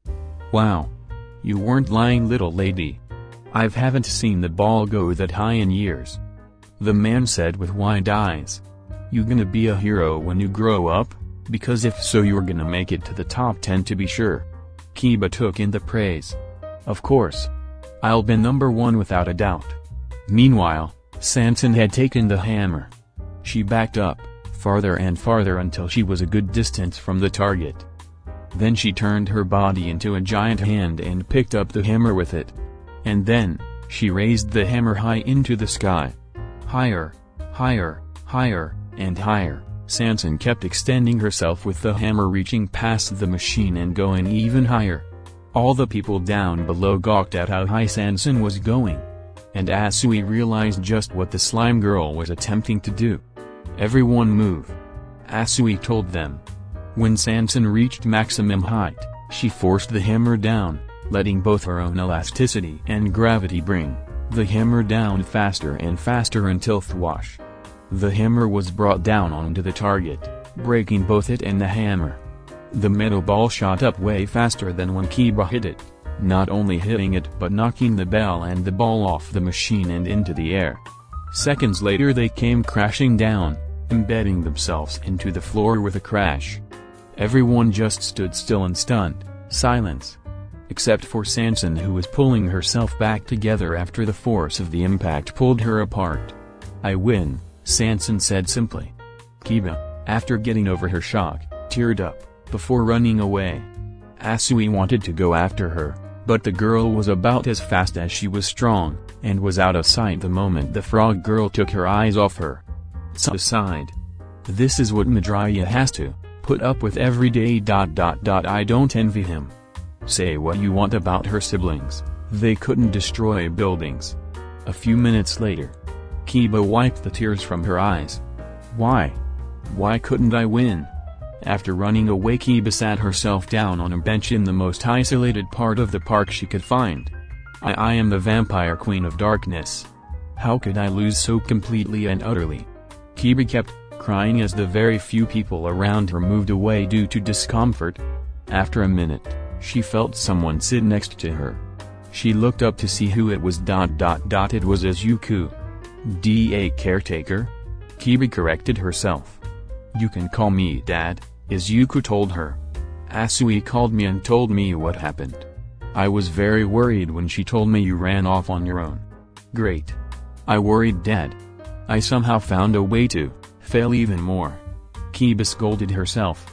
Izuku affectionately rubbed her head and moved himself closer to her. You're upset that you lost. And no. Kiba denied, trying her best to stop crying as she found it embarrassing. I just had something in my eye and I ran around looking for a eye cleaner. Kiba, Izuku said with a hint of seriousness. Don't lie to me. Kiba was silent for a moment, before bursting out into a frustrated whine. How could I have lost so bad? I didn't win a single game. Not one. Me. Kiba. The Queen of Eternal Darkness. And I lost completely. She even beat in strength. I was humiliated. Izuku put his arm around her to comfort her, allowing her to sink into his side. It's okay. Losing doesn't mean you're humiliated, or that you're bad or weak or anything like that. Everyone loses eventually. It just means you have to improve. I improve, Kiba repeated. Yeah. If your throw is off, then you just need to improve your aim. If you don't think you're strong enough, then you just need to improve your body. Izuku told her. Being the best means you have to work very hard. Sanson trains almost every day on how to use her quirk. That's why she's so strong. So if I trained more, I could have beat her? Kiba sniffled. Sanson has a big advantage with her quirk in these kinds of games. Whereas you have a disadvantage. Izuku analyzed. However, he stopped when he realized Kiba's mood had dipped again. But that's fine. Some people are inherently better at some things than others. Like you are a lot stronger than Sanson. But she beat me at the strength game. Kiba protested. But not with natural strength. Izuku pointed out. She used gravity and her stretchiness to win. That requires a lot of time and space. Sanson can't do a lot in small spaces, remember? Kiba thought back. Yeah, she got trapped in a jar. That's right. Sanson isn't stronger than you, her quirk is just very versatile. Izuku continued to explain. You both have your strengths and weaknesses. While Sansan may be able to hit something harder than you using her quirk right now, you'll get stronger as you grow up and train. A lot stronger. But Sansan won't. Sansan can't grow older or work out her body. She can learn how to use her quirk in new ways to seem stronger, but physically, this is as strong as she gets. The more Kiba thought about it, the less she cried, and the more determined she got. I can get stronger. I can beat her. Izuku smiled, seeing the despair vanish from his daughter's face, only to be replaced by the fires of determination. Still, he would have to temper this fire. Even if you lose, never give up. And don't be a sore loser. Accept your defeat, and work to get stronger, so next time, you'll win. Izuku told her. Right, Kiba shouted, standing up proudly. I will never despair again. No matter how many times I may lose, I will always come back, stronger than I was before. Until I'm at the very top. Izuku got up and smiled at her. That's right. But first, let's go apologize to Asui and Sansan for worrying them.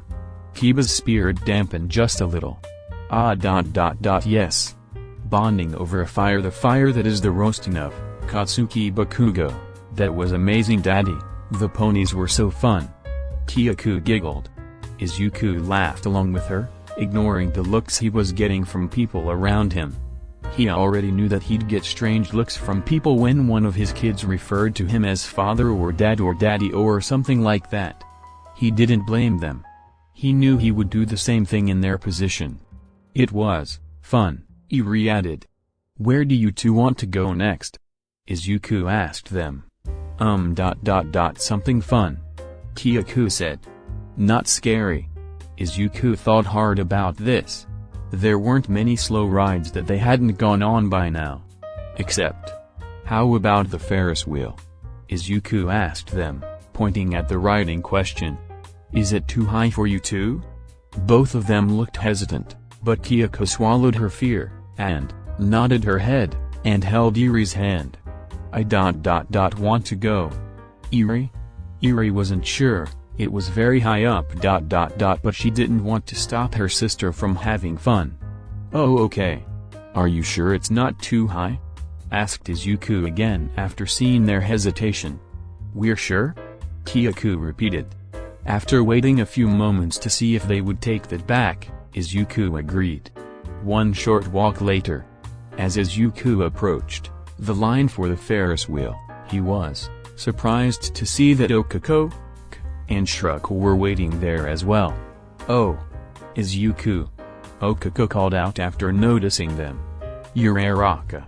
You guys wanted to go on the Ferris wheel too? Izuku asked. Yeah.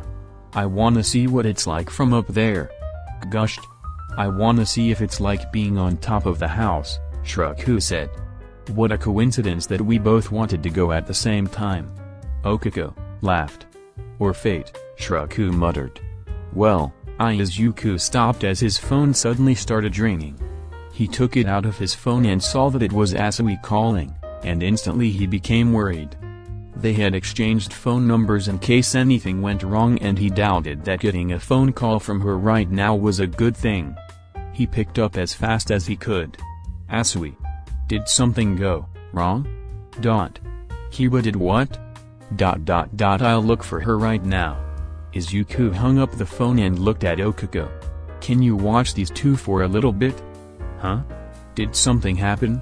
Okako asked with great concern, the kids becoming concerned as well. Asui lost sight of Kiba. I have to go look for her right now.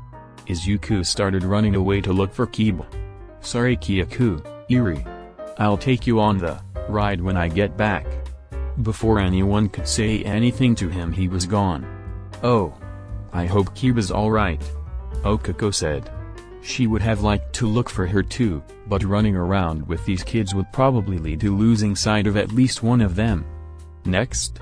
Called the employee in charge of the Ferris wheel. Do you guys want to go on or should we wait until Izuku gets back? Okako asked them. There was a pause as the children thought about it. Surprisingly, it was Kyaku that spoke first. "Miss Okako, can I go with you on the Ferris wheel?" Kyaku asked her. Okako was shocked. It was no secret that Kyaku didn't like her very much, so why would she want to go with her on the Ferris wheel? Still, Okako wouldn't look a gift horse in the mouth. Maybe this would be the chance she needed to get along with the girl. Sure. Okako agreed, before addressing the rest of the kids. "Okay kids. Make sure to stay right here. Keep your alarms ready if any sketchy people try to come up to you. And don't talk to strangers." A few seconds later, after the two of them got in, they sat in silence until the ride started up again, and they were lifted into the air. "Come on Okako, think, what can I say that would get me on her good side?" Okako contemplated. However, Kyaku spoke first. "What are you trying to do with my daddy?" "Huh?"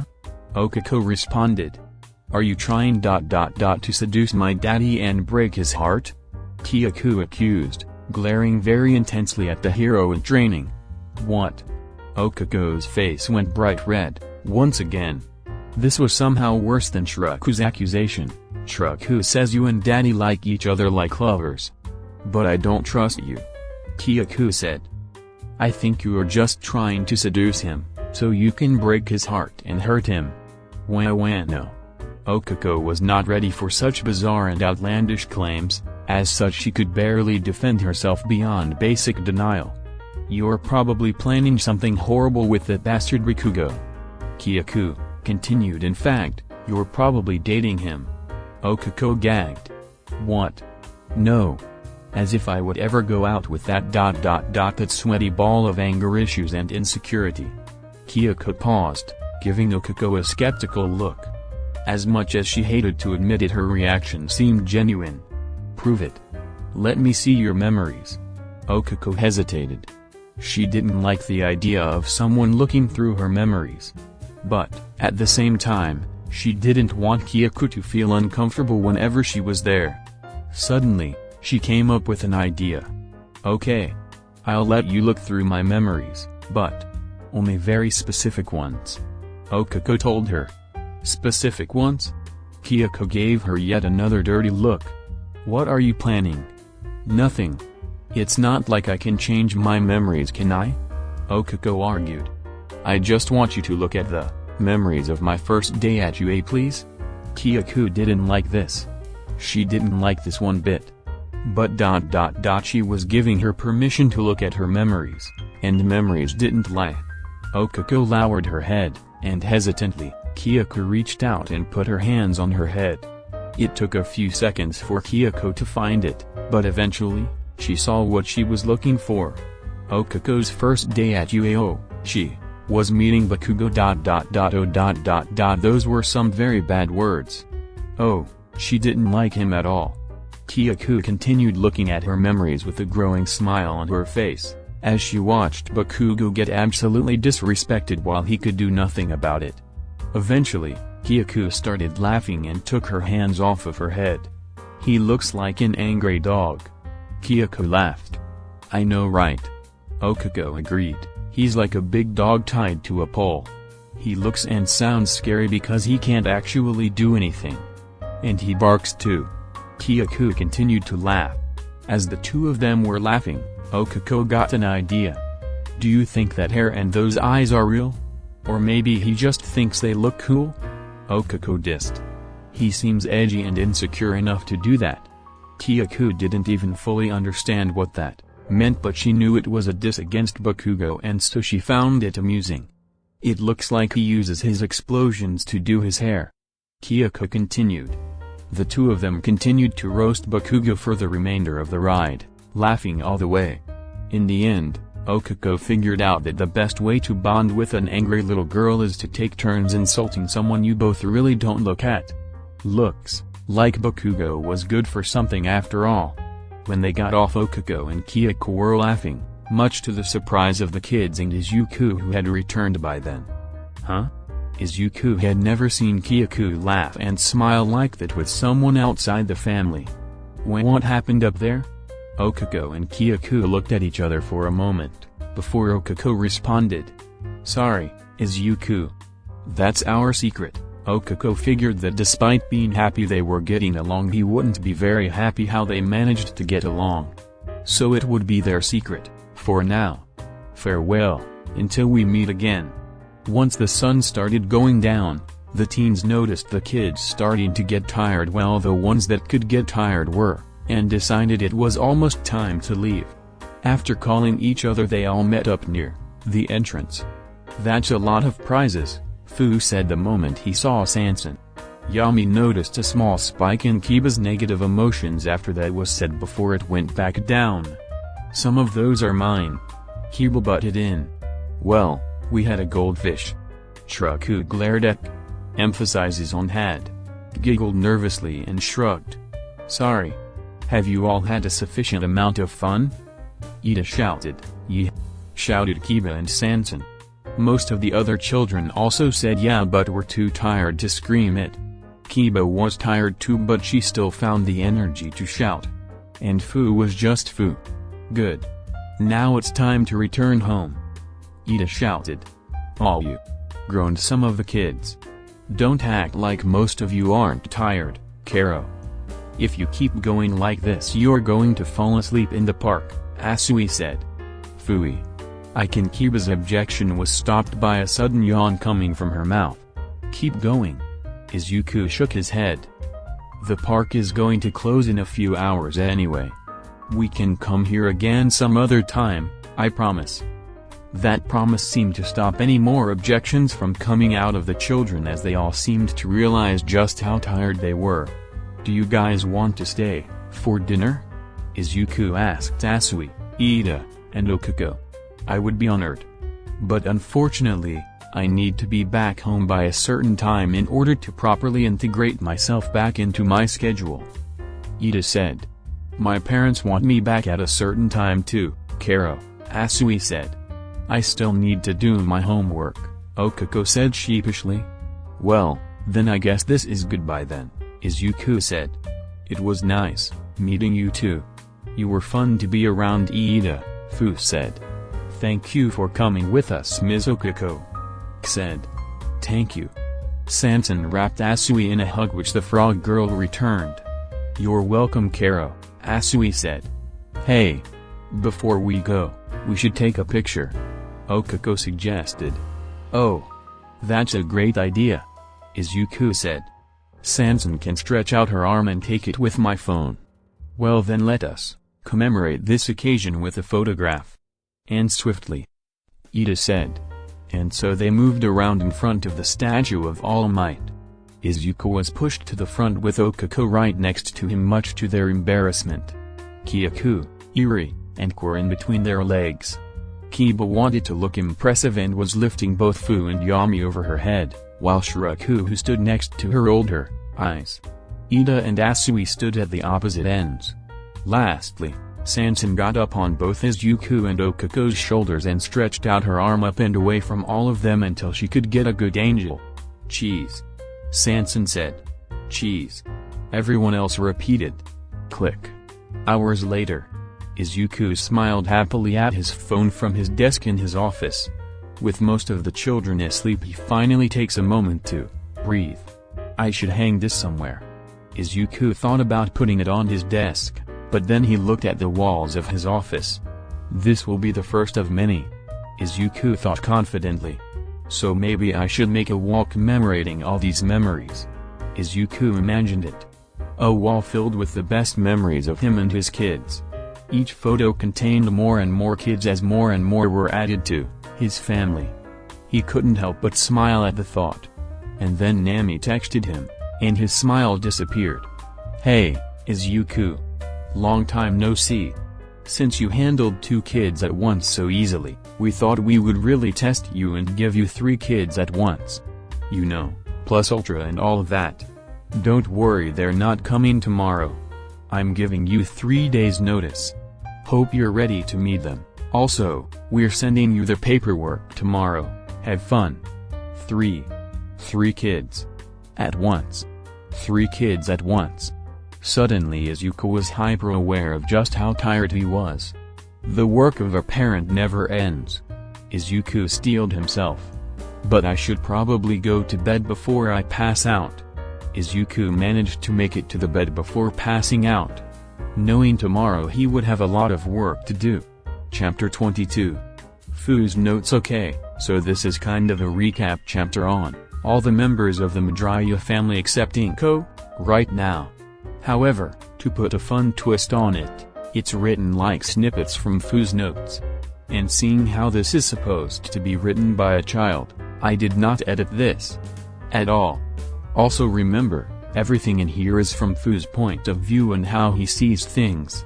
And these are only snippets of his notes. Lastly, the new name for the OPCCC comes next chapter. Hello there. My name is Fu Midoriya. It wasn't always that, but that's what it is now. After seeing my father's journals, I thought it might be fun to write down everything about my siblings, their personalities and their quirks. After all, I'm surrounded by such interesting people, I'd be ashamed not to. Izuku Midoriya. Izuku is my dad. He took me and Kiba, more on her later, in, and gave us a place to stay and things to eat. He made sure my quirk would never act up again. I can never repay him for all he's done. Not that he'd want me to. Aside from his green hair and freckles, he's rather plain looking. Izuku is the nicest person to ever exist. He holds no grudges, does not judge anyone, and rarely ever gets angry. He only ever seems to get upset when something harms someone he cares about. Or in some of my siblings' cases, when they harm themselves. He only really grounds us if we hurt each other or ourselves. Of course that means I've never got in trouble with him. That also means I don't get much of his attention. But that's fine. He's very busy. He is in charge of taking care of all the kids that fall under the title of OPC, basically all the most dangerous children in the country whose parents don't want them. As you can imagine, it's a hard job. Made harder by his trust issues keeping him from hiring anyone to help him. The fact he keeps stumbling upon kids by accident in weird situations with dangerous powers, makes things well either better or worse, I can't fully tell. Dad is quirkless. Meaning he has no quirk whatsoever. Naturally, the world did what it normally does to people who are different. They mistreated and abused him. But like I said, he's the nicest person ever, so he's not angry about it. Although that doesn't mean I'm not. Kiba Midoriya.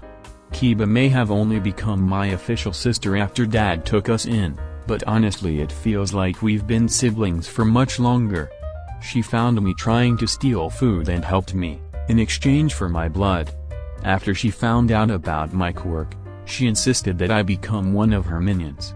She was better company than no company at all, so I agreed. Best decision of my life. Kiba has long silver hair and red eyes. Her skin is very pale and she has long pointy fangs. She always wears a red cloak she and Dad made. Kiba is, at the best of times, obnoxiously loud, overly full of herself, and very simple-minded. But somehow she takes all those bad traits and makes them into good ones. Most of the time. Imagine watching a cheesy actor play Dracula. That's how she acts, all the time. She insists that she is the vampire queen of eternal darkness and that she will someday take over the world. How is she gonna do that? No one knows. Not even her. She's very entertaining to watch, and given how much she loves attention, that's a good thing.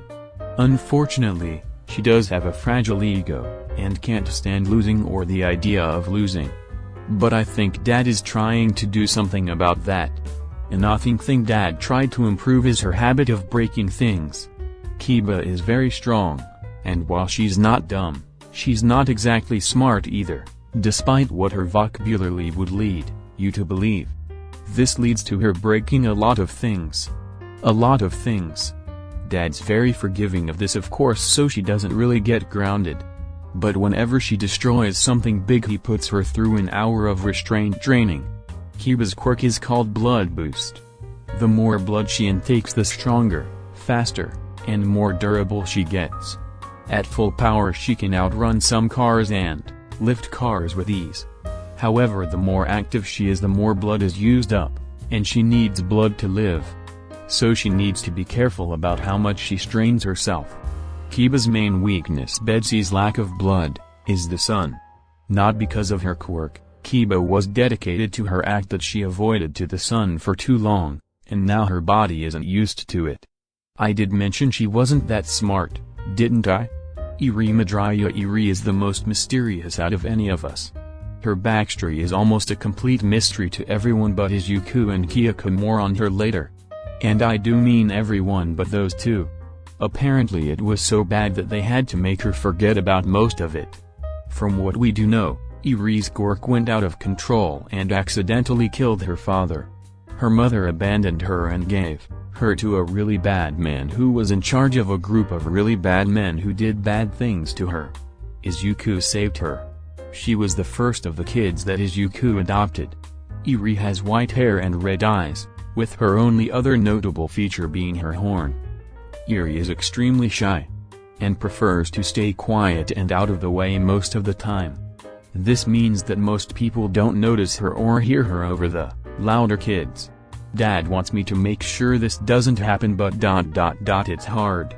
Izuku's quirk lets her rewind things back to a previous state.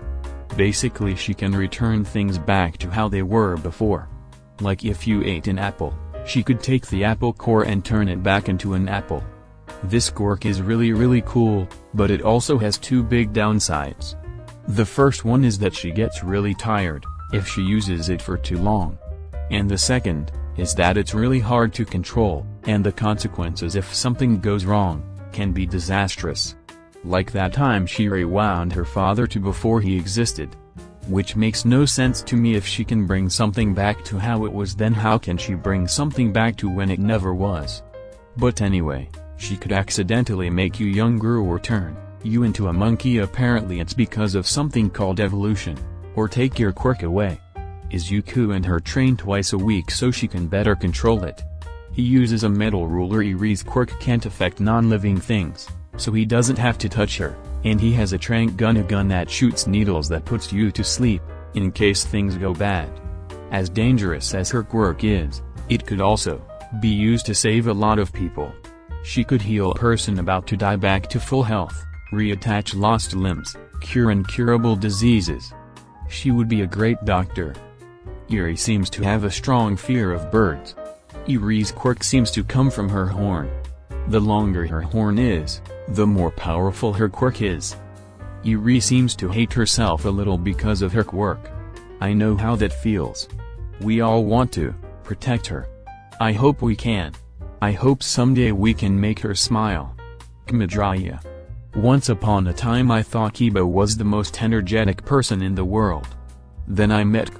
If I didn't know what quirk was, I would have guessed it was infinite energy because she is always active. She is also very optimistic. Which is strange because the world, Natali, treated her terribly. She has snakes for hair and snake-like eyes, so naturally people thought she looked a bit scary. And instead of just getting over it, her parents kicked her out and everyone called her a freak and a monster. Her quirk didn't help. Anyone who looks at her eyes turns to stone. Powerful, hard to fight against, really inconvenient to live with. She can't turn it off either, so she just had to live a life of trying to never stare people in the eyes for a while. Then a villain kidnapped her, and used her as a living weapon for some time until Izuku saved her and took her in.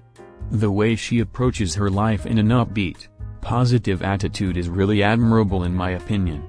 A lot of people like to complain about their lives, she just tries to improve hers. Anyway, back to her quirk. The effect of her quirk lasts exactly 1 day, or 24 hours. During the entire process the victim is completely immobile as well as being made of stone, meaning it is rather easy to harm or kill them. According to Izuku, when you're frozen you don't see or hear anything, and when you're unfrozen you basically continue where you left off. The snakes on her hair are also interesting. They aren't poisonous but they can bite you.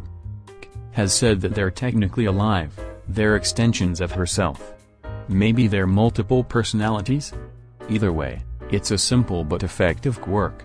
although K hasn't shown any interest in using them and has a special face thing to keep herself from using them. It's probably a good thing, but still I just can't stop thinking about the possibilities. Sanson Midoriya. Sanson is the weirdest member of our family right now. I think I'll have to start with her quirk here, otherwise nothing else will make sense. Sanson is a sentient pile of acidic goo, able to move and change her shape completely. Now that I think about it, I call her a she and she takes the form of a girl, but she could be either one if she wanted to. Was she born a girl or did she just choose to be one at one point? Back to what I was saying. She was born with her quirk and accidentally killed her mother when she was born ... because you know ... acid.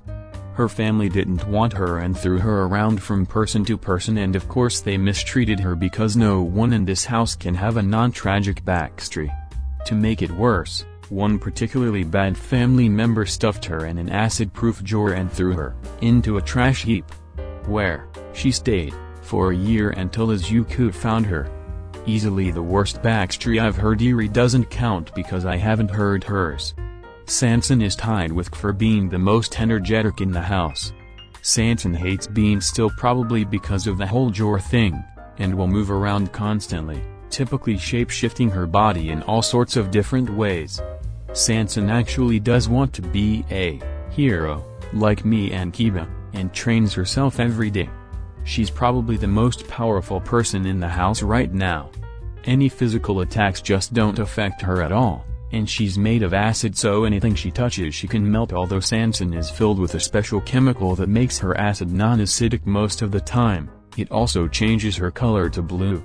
She can change her size at will and stretch herself too. And she can use her elasticity to power up her attacks to be even more powerful than Kiba. She's also strong in the water. She can move the water around with her body and shoot it out like a firehouse. And she can swim really well. She doesn't need to breathe, sleep, or eat, and she can't run out of stamina. She could almost definitely take on everyone in this house. Except K. Although she does have some weakness. If you can trap her in something small, sturdy and acid-proof, she won't be able to get out. And like I mentioned earlier, definitely beats her. Sanson can though her entire body, so being even in the same room as K makes it impossible for her not to be turned to stone. And she also seems weak to cold. Seems like she can be frozen like water. Although, we don't know how cold it has to be to freeze her. I don't know how she interacts with electricity though ... not too dangerous. Izuku Midoriya. It's actually kind of funny how she came into the family. Her old family used to treat her poorly, so when she saw our loving family, she got jealous, broke into our house, and used her quirk to make us think she was always part of our family. Of course, she got caught and Izuku accepted her anyway. She could have probably just tasked and Izuku would have accepted her. Izuku has purple hair but otherwise is pretty normal. Izuku is very distrustful of people. Which makes sense. Her quirk lets her see and change people's memories. And she's looked through all of ours and her old parents' memories, and Eri's, meaning she's seen a lot of bad people do very bad things. According to Izuku, her quirk is like looking through a movie. She can pause, rewind, fast forward, and watch it through like a movie. All she has to do to change it is remove it and replace it with something she imagines. She could change your entire life in only a few hours. Make you believe you're someone else. Something else even.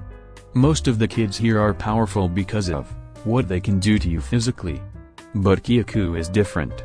I know why they're afraid of her. She could make heroes think of their villains. Turn normal people into monsters.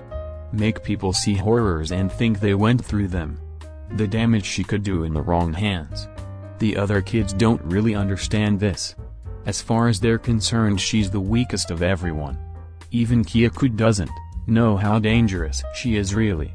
Only me and Dad know. Of course there are limits. If she creates a memory that makes no sense or contradicts itself or reality, then the person's memories will return to how they were before. Example. When she changed all our memories and added herself into everything, She forgot that the pictures would still show her not in those memories, so when we saw the pictures, our memories were restored. Note: the person may or may not keep the fake memories, depending on how much space their memory has. A nothing thing that affects her quirk is space. A person's memory has so much space, so she can only add so many fake memories without having to take out some real ones. According to Kyoku, the amount of memory a person has depends on their age. Which makes sense. Izuku Midoriya Izuku is the first kid to actually come from an OPCCC facility. Seems like her parents had at least a bit of dignity, and rather than throwing her out on the streets, they gave her to OPCCC. That's not saying she had a perfect life. The OPCCC is filled with uncaring idiots, so while she didn't starve or anything like that, she still received practically no affection and was basically stuck in one room her entire life. Still, she probably had it the easiest out of all of us, but that's not saying much. Izuku loves making clothes. Specifically making them out of spider webs. Which may sound bad, but it's actually a lot better than normal fabric. More durable and, according to Kiba, very comfortable. She's replaced most of our clothes already, except for Sansen's. Because she doesn't wear any clothes. Izuku's quirk is called Spider Queen. It's a mutation type quirk that gives her the attributes of a spider.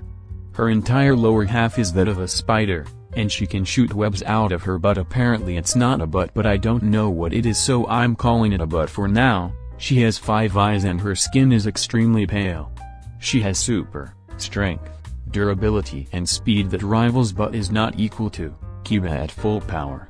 Lastly, she also possesses the ability to climb on walls, and controls spiders. Izuku is probably the third or second strongest in the house. Right now I have her tied with Kiba, and both of them are below Sansen. So the list of strongest to weakest is this. Number 1 Sansen, number 2 Kiba, Izuku number 3 Izuku, Kiba number 4, number 5, Yami, Eri number 6 Eri, Yami number 7 me number 8 Kyoku. In a fight her quirk isn't too useful, but otherwise it's still really dangerous. Yami Midoriya. Yami was very different when we found him. Yami's parents both died in the forest, leaving Yami to have to survive by himself with only his quirk. His quirk allows him to absorb negative emotions from people and animals. He can turn these negative emotions into a black goop that he vomits out, and he can turn this black goop into nightmarish demon-like creatures. These creatures are primarily black and white, with skull masks and red glowing eyes. List of current creatures that Yami can create. With names picked out by Kiba and myself with the help of Izuku. Ursa, a huge black bear with white bones coming out of it. Very strong and tough. Its claws are very sharp and dangerous, and its bite can split a person in two. Beowulf, large black wolf with white bones coming out of it. It's basically just like an Ursa but faster, and apparently easier to create according to Yami. Nevermore, a huge black bird. It can fly of course and also shoot out its feathers. Humping willow, a big white tree with black apples growing from it. The apples have bone, masks and sharp teeth that can tear through flesh. It can also whack people with its branches. List over. His entire body, including his hair, is white. The white parts of his eyes are black and his pupils are bright red. All of his teeth are also very pointy and sharp. Yami survived for years hunting animals and living in the wild. He'd never seen a positive emotion before. Oh yeah, he can see emotions. He met Dad. And because Dad is Dad, he kidnapped him. At first he was feral and angry like an animal, but after Kyoku filled his head with information, he became a lot more relaxed and lazy. Probably because he doesn't have to worry about starving to death. I mean, I know I relaxed when I didn't have to worry about food anymore. Midoriya. Not much to say really. Parents abandoned me, after my quirk came in. Was found by Kiba and then Izuku. Standard tragic backstory. Also, this is the official ranking of tragic backstories. Number 1 Eri, it's so bad we can't even know about it. Number 2 Sansen, number 3 number 4/5/6 is a tie between me, Kiba and Yami. Number 7 Kyoku, number 8 Dad, Yes, I'm including him this time. Number 9 Shuraku. Anyway, back to me I guess. My quirk allows me to regenerate from anything, basically, making me unkillable. So long as I've eaten enough meat. I have to eat meat so my quirk can convert them into me parts so I can regenerate. According to Izuku, I have to eat 5 times my body weight in order to be full. If I'm running low on meat, then I basically turn into a zombie and go looking for any meat I can find. And I mean, any meat. It doesn't help that my body parts will start to rot, and fall off after about a month. Also my quirks don't let me feel anything physically. Meaning I don't feel pain, but I also can't feel when people touch me or warmth or cold or anything. I also can't taste anything either. It also makes it hard for me to feel things emotionally. I still can, but it's hard. It makes being by myself very unpleasant. I also have very limited super strength and speed. Izuku explained that apparently the reason for this is that people's bodies normally limit how much strength and speed they use, so they don't hurt themselves. However, in times of panic these limits can be broken, causing great damage to the person's body but giving them more power. My body can regenerate, so it sees no use in having those limits. I'm about as strong as an average adult, right now, but Izuku says I could get a lot stronger when I'm older. I hope so. I want to be a hero when I grow up. Kiba wants to be one and I'd like to be alongside her, and it just sounds exciting too. Also, Dad loves heroes. I'm sure he'd be proud of me if I became one. I should get back to training. Chapter 23. Triple Threat. Okay, so I got a new name for the OPCCC, credit to Fireem789104, the name. Also, 2 of the characters are references to other characters in fiction. Let's see if you can guess which answer will be in the next chapter. Also, I know I said I wanted this to come out on Halloween, but I was busy so that didn't happen. Family stuff. I get to see my little sister like 3 times a year and I'm not gonna miss one of those times for anything. Sorry. Anyway, on to the chapter. Izuku knew that some kids might be more problematic than others. He was ready to have to adjust to a problematic child. But 3 at once? Izuku sighed. Okay, I can do this. The faster those kids get out of there the better. Let's go over everything again. Thankfully, after Izuku awoke from his sleep being knocked out for 3 hours sleep, he found that the O.P.C.C.No, their new name, DOC Division of Overpowered Children, had sent him files on all 3 children. The first one was an 8-year-old girl named Fukinoko.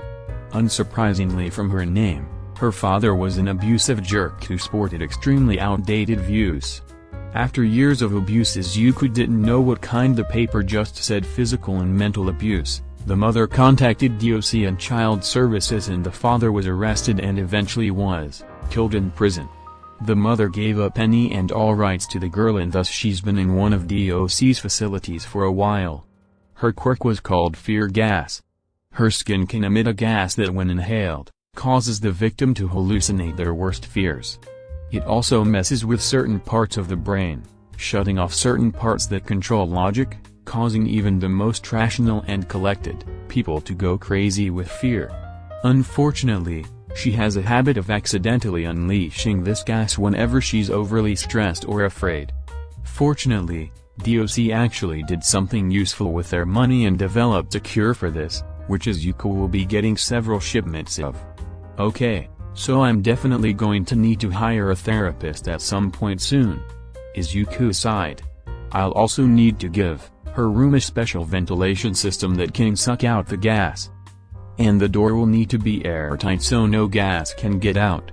I'll also need gas masks to be hung up around the house in case of an emergency. The next child was Deku, a 7-year-old boy who had been with him since birth, like Shuraku. His quirk caused anyone who was feeling a noticeable amount of fear while touching him, to combust into flames. Wait a minute. Izuku stopped reading it for a moment. They brought the kid that sets people on fire when they're afraid ... with the girl that causes people to feel immense fear ... Why? New name, same old incompetence it seemed. And knowing them they wouldn't be likely to change anything, so it was no use trying to reschedule things. Getting back to the document. The boy also had physical mutations that made him look very frightening. Fortunately, DOC had developed a special containment cloak that will both hide his appearance and keep anyone from touching him directly. Except for the face area, which is still exposed due to any attempt at covering it being met with breathing issues. Okay, so I'm going to need a lot of backups from that cloak.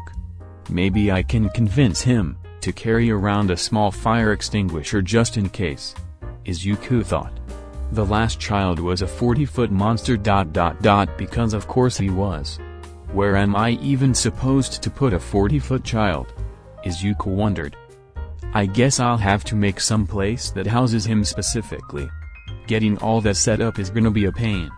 I might need to call more construction companies than just the Urarakas. Continuing with the file, the child's name was Kai and he was about 7. He apparently resembled a hydra but with only 3 heads. Despite having 3 heads, he tended to only talk out of one. And if a 40-foot and still getting bigger, 3-headed child wasn't enough, his blood was poisonous. While the poison, in small amounts, wasn't that dangerous, his large size ensured that if you got the poison on you, it wasn't gonna be in small amounts. Okay, so aside from having to build an entirely different building for him, I'm going to have the antidote for the poison in the medbay, and I'm most likely going to have to make his room out of extremely sturdy material. Izuku thought. I really do feel bad for him. It's gonna be hard for him to interact with everyone else at that size.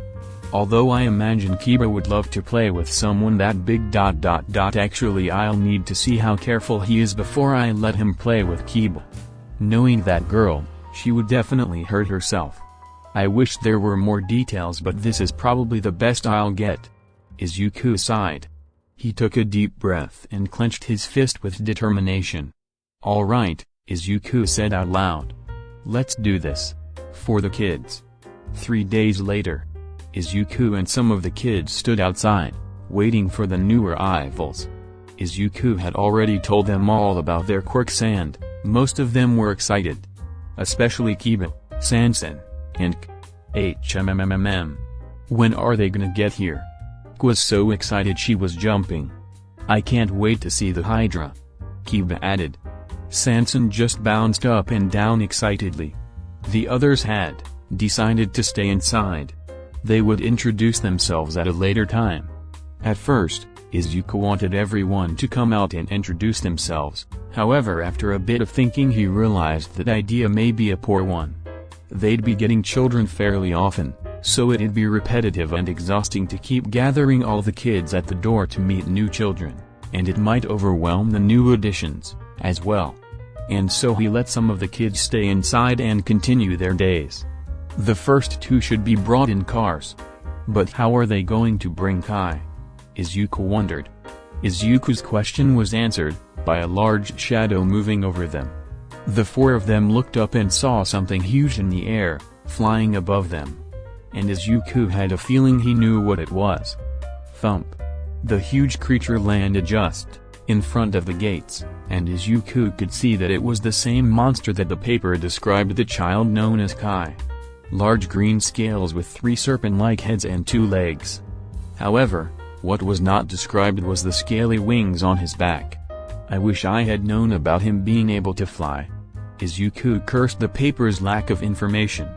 Thank goodness his room isn't done yet. I may still have the opportunity to make some changes. The gate opened and in walked Kai, carrying DOC agents and presumably the other children on his back. Once the boy saw Izuku, he excitedly walked forward to him, carefully avoiding destroying or trampling anything on his way. Excuse me? Are you going to be my new father? The surprisingly polite Hydra-like boy asked with a booming voice that was too high-pitched to fit his body. If that's what you want. Izuku looked at the child who was looming over him with 3 heads. Yes, I would very much like that, please. Kai rapidly nodded. Kai. Let us down. Shouted a DOC agent. Oh. Sorry. Kai apologized, before lowering his heads. The DOC agents got off, along with a cloaked figure Izuku assumed to be Ituko judging by his size and the cloak. He was rather large for his age, standing at a little under 5 feet. Getting a lot at his face, he was in fact rather strange looking. He had 3 dangly vine-like things hanging down his face, and he was a shade of mossy green with big black eyes. The last DOC agent that came off was holding who Izuku assumed to be Fukinoko. She was a short girl with purple hair. She was also unconscious and the DOC agent was wearing a gas mask, so Izuku had a creeping feeling that there was an incident. The masked agent said to Izuku, "The girl is rather skittish." She panicked when she saw the boy and released her quirk before passing out due to fear. "I'm sorry." Kai lowered his head in shame. "It's not your fault. You can't help how people react to you." Izuku immediately comforted the large boy. She woke up and had another incident, released her quirk, and passed out. "Unfortunately, one of ours was caught in the gas." The agent continued, handing the girl to Izuku. "You gave them the antidote ... right?" Izuku asked. "Oh God, no. I'm sorry, Mom. Please. Put the butter away," cried an agent that fell off of Kai's back. "Unfortunately, we may have forgotten to pack any," the agent said as the other agents worked to subdue the hallucinating one. "Now if you'd excuse me, we need to subdue him again and get back to HQ. If you came on Kai ... how are you getting back exactly?" Izuku asked. All the agents froze, as they realized they had made a fatal error. After a few moments of awkward silence, the masked agent said, "Can we stay in your front yard while we wait for transportation?" After getting over his shock at their lack of any thought in general, Izuku nodded. The agent pulled out his phone, however after looking at it for a moment he just put it back in his pocket and turned to the other agents. "Does anyone have a phone that's charged?" If Izuku wasn't as nice of a person, he would have face-palmed. Meanwhile, the kids, with the exception of Fukinoko, were getting acquainted. "My, what a terrifying appearance. Truly you are a magnificent beast," Kiba praised. "Oh thanks," Kai said. "You are very pretty." "Of course I am. It's simply natural," Kiba boasted. "I could be half dead and still look amazing." "Don't test that," Izuku shouted. "Can I climb you?" asked her new Kaijo brother. "Okay," Kai agreed. "Just try not to pull out my scales, please. It's very uncomfortable." Meanwhile, Sanson and Ituko were staring at each other. Sanson got closer to the green boy, but Ituko backed away before she could touch him. Ituko shook his head, trying to tell her he didn't want to be touched. Sanson remembered what his quirk was. Anyone who felt fear and touched Ituko would burst into flames. However, Sanson was made of liquid, and completely inflammable as far as she knew, plus she wasn't afraid. She would be fine. She knew how it felt to be scared to touch people, and how much she wanted to. Sanson decided to ignore his protest and swiftly moved over to him, and wrapped around his neck. The boy freaked out for a moment, trying to shake Sanson off his neck to no success. But Sanson formed her head in front of his face and said, "Calm. Water can't be on fire." Ituko stopped for a moment and considered what she had just said. Normally he didn't allow anyone to touch him. His quirk could set someone on fire at any time, even someone who didn't seem afraid, or wasn't afraid at first could suddenly become afraid and burst into flames. But this girl ... was made of water, or something like water. She couldn't catch fire ... right? And even if she could just put it out. Right? Hesitantly, Ituko touched the slime girl, realizing how nice her watery body felt like on his mossy skin. After letting the DOC agents use his phone to call their HQ and telling them to wait outside, Izuku turned to address the children. "Okay everyone, you can go inside now. Sanson, Kiba, could you please help carry their bags to their rooms?" Izuku asked his children, before turning to the enormous kaiju. Okay, your room won't be ready for the next couple days. Sorry.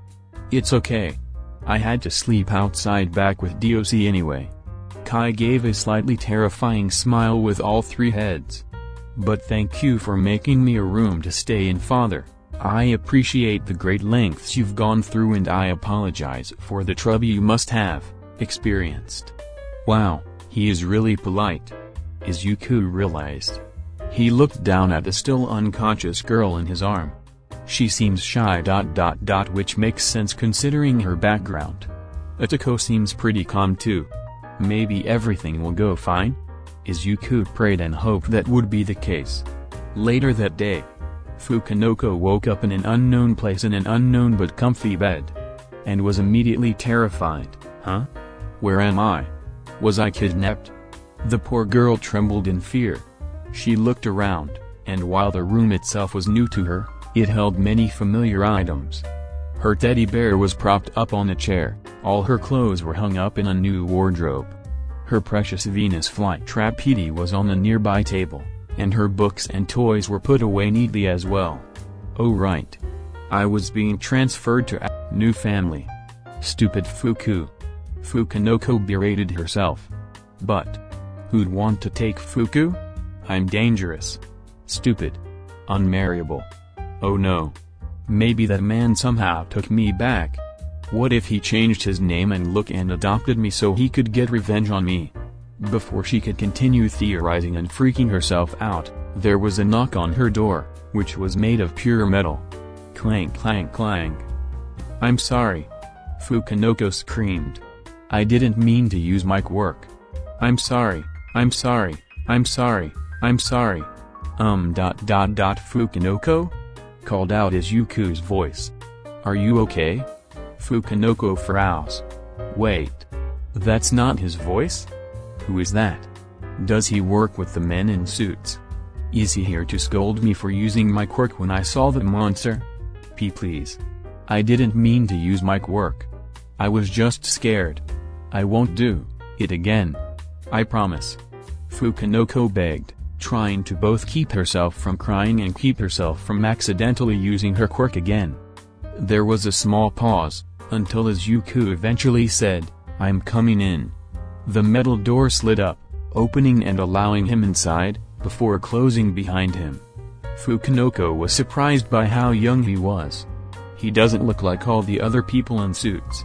He's short. Against her better nature, Fukanoko found her lowering her guard just a little bit, after witnessing Izuku's completely non-threatening appearance. Hi. Izuku introduced himself. He didn't get too close to her, keeping just enough distance between them to keep her from getting any more uncomfortable than she already was. Hi. Fukanoko responded. You Where am I? Who are you? Well, my name is Izuku Midoriya.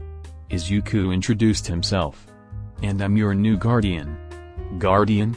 Fukanoko asked with no small amount of disbelief. You mean why you adopted me? That's right. Izuku nodded, giving her the kindest smile he could. Why? Fukanoko moved backward until her back hit the wall. Why would you want Fuko? I'm cursed. My quirk is bad. It hurts people. No one wants Fuko. Izuku's smile faltered. She reminds me of Eri. In the worst kind of way. Shaking off the feeling of wanting to punch someone, mainly this girl's father, Izuku spoke up. That's not true. I'm sure there are plenty of good things about you. There really isn't. Fuka shook her head rapidly. My quirk isn't a problem. Izuku cut her off, shocking her and causing her to emit an EAP. Sorry, Izuku apologized for startling her. But I never explained what this place was, did I? My job is to take care of any kids acquired by DOC.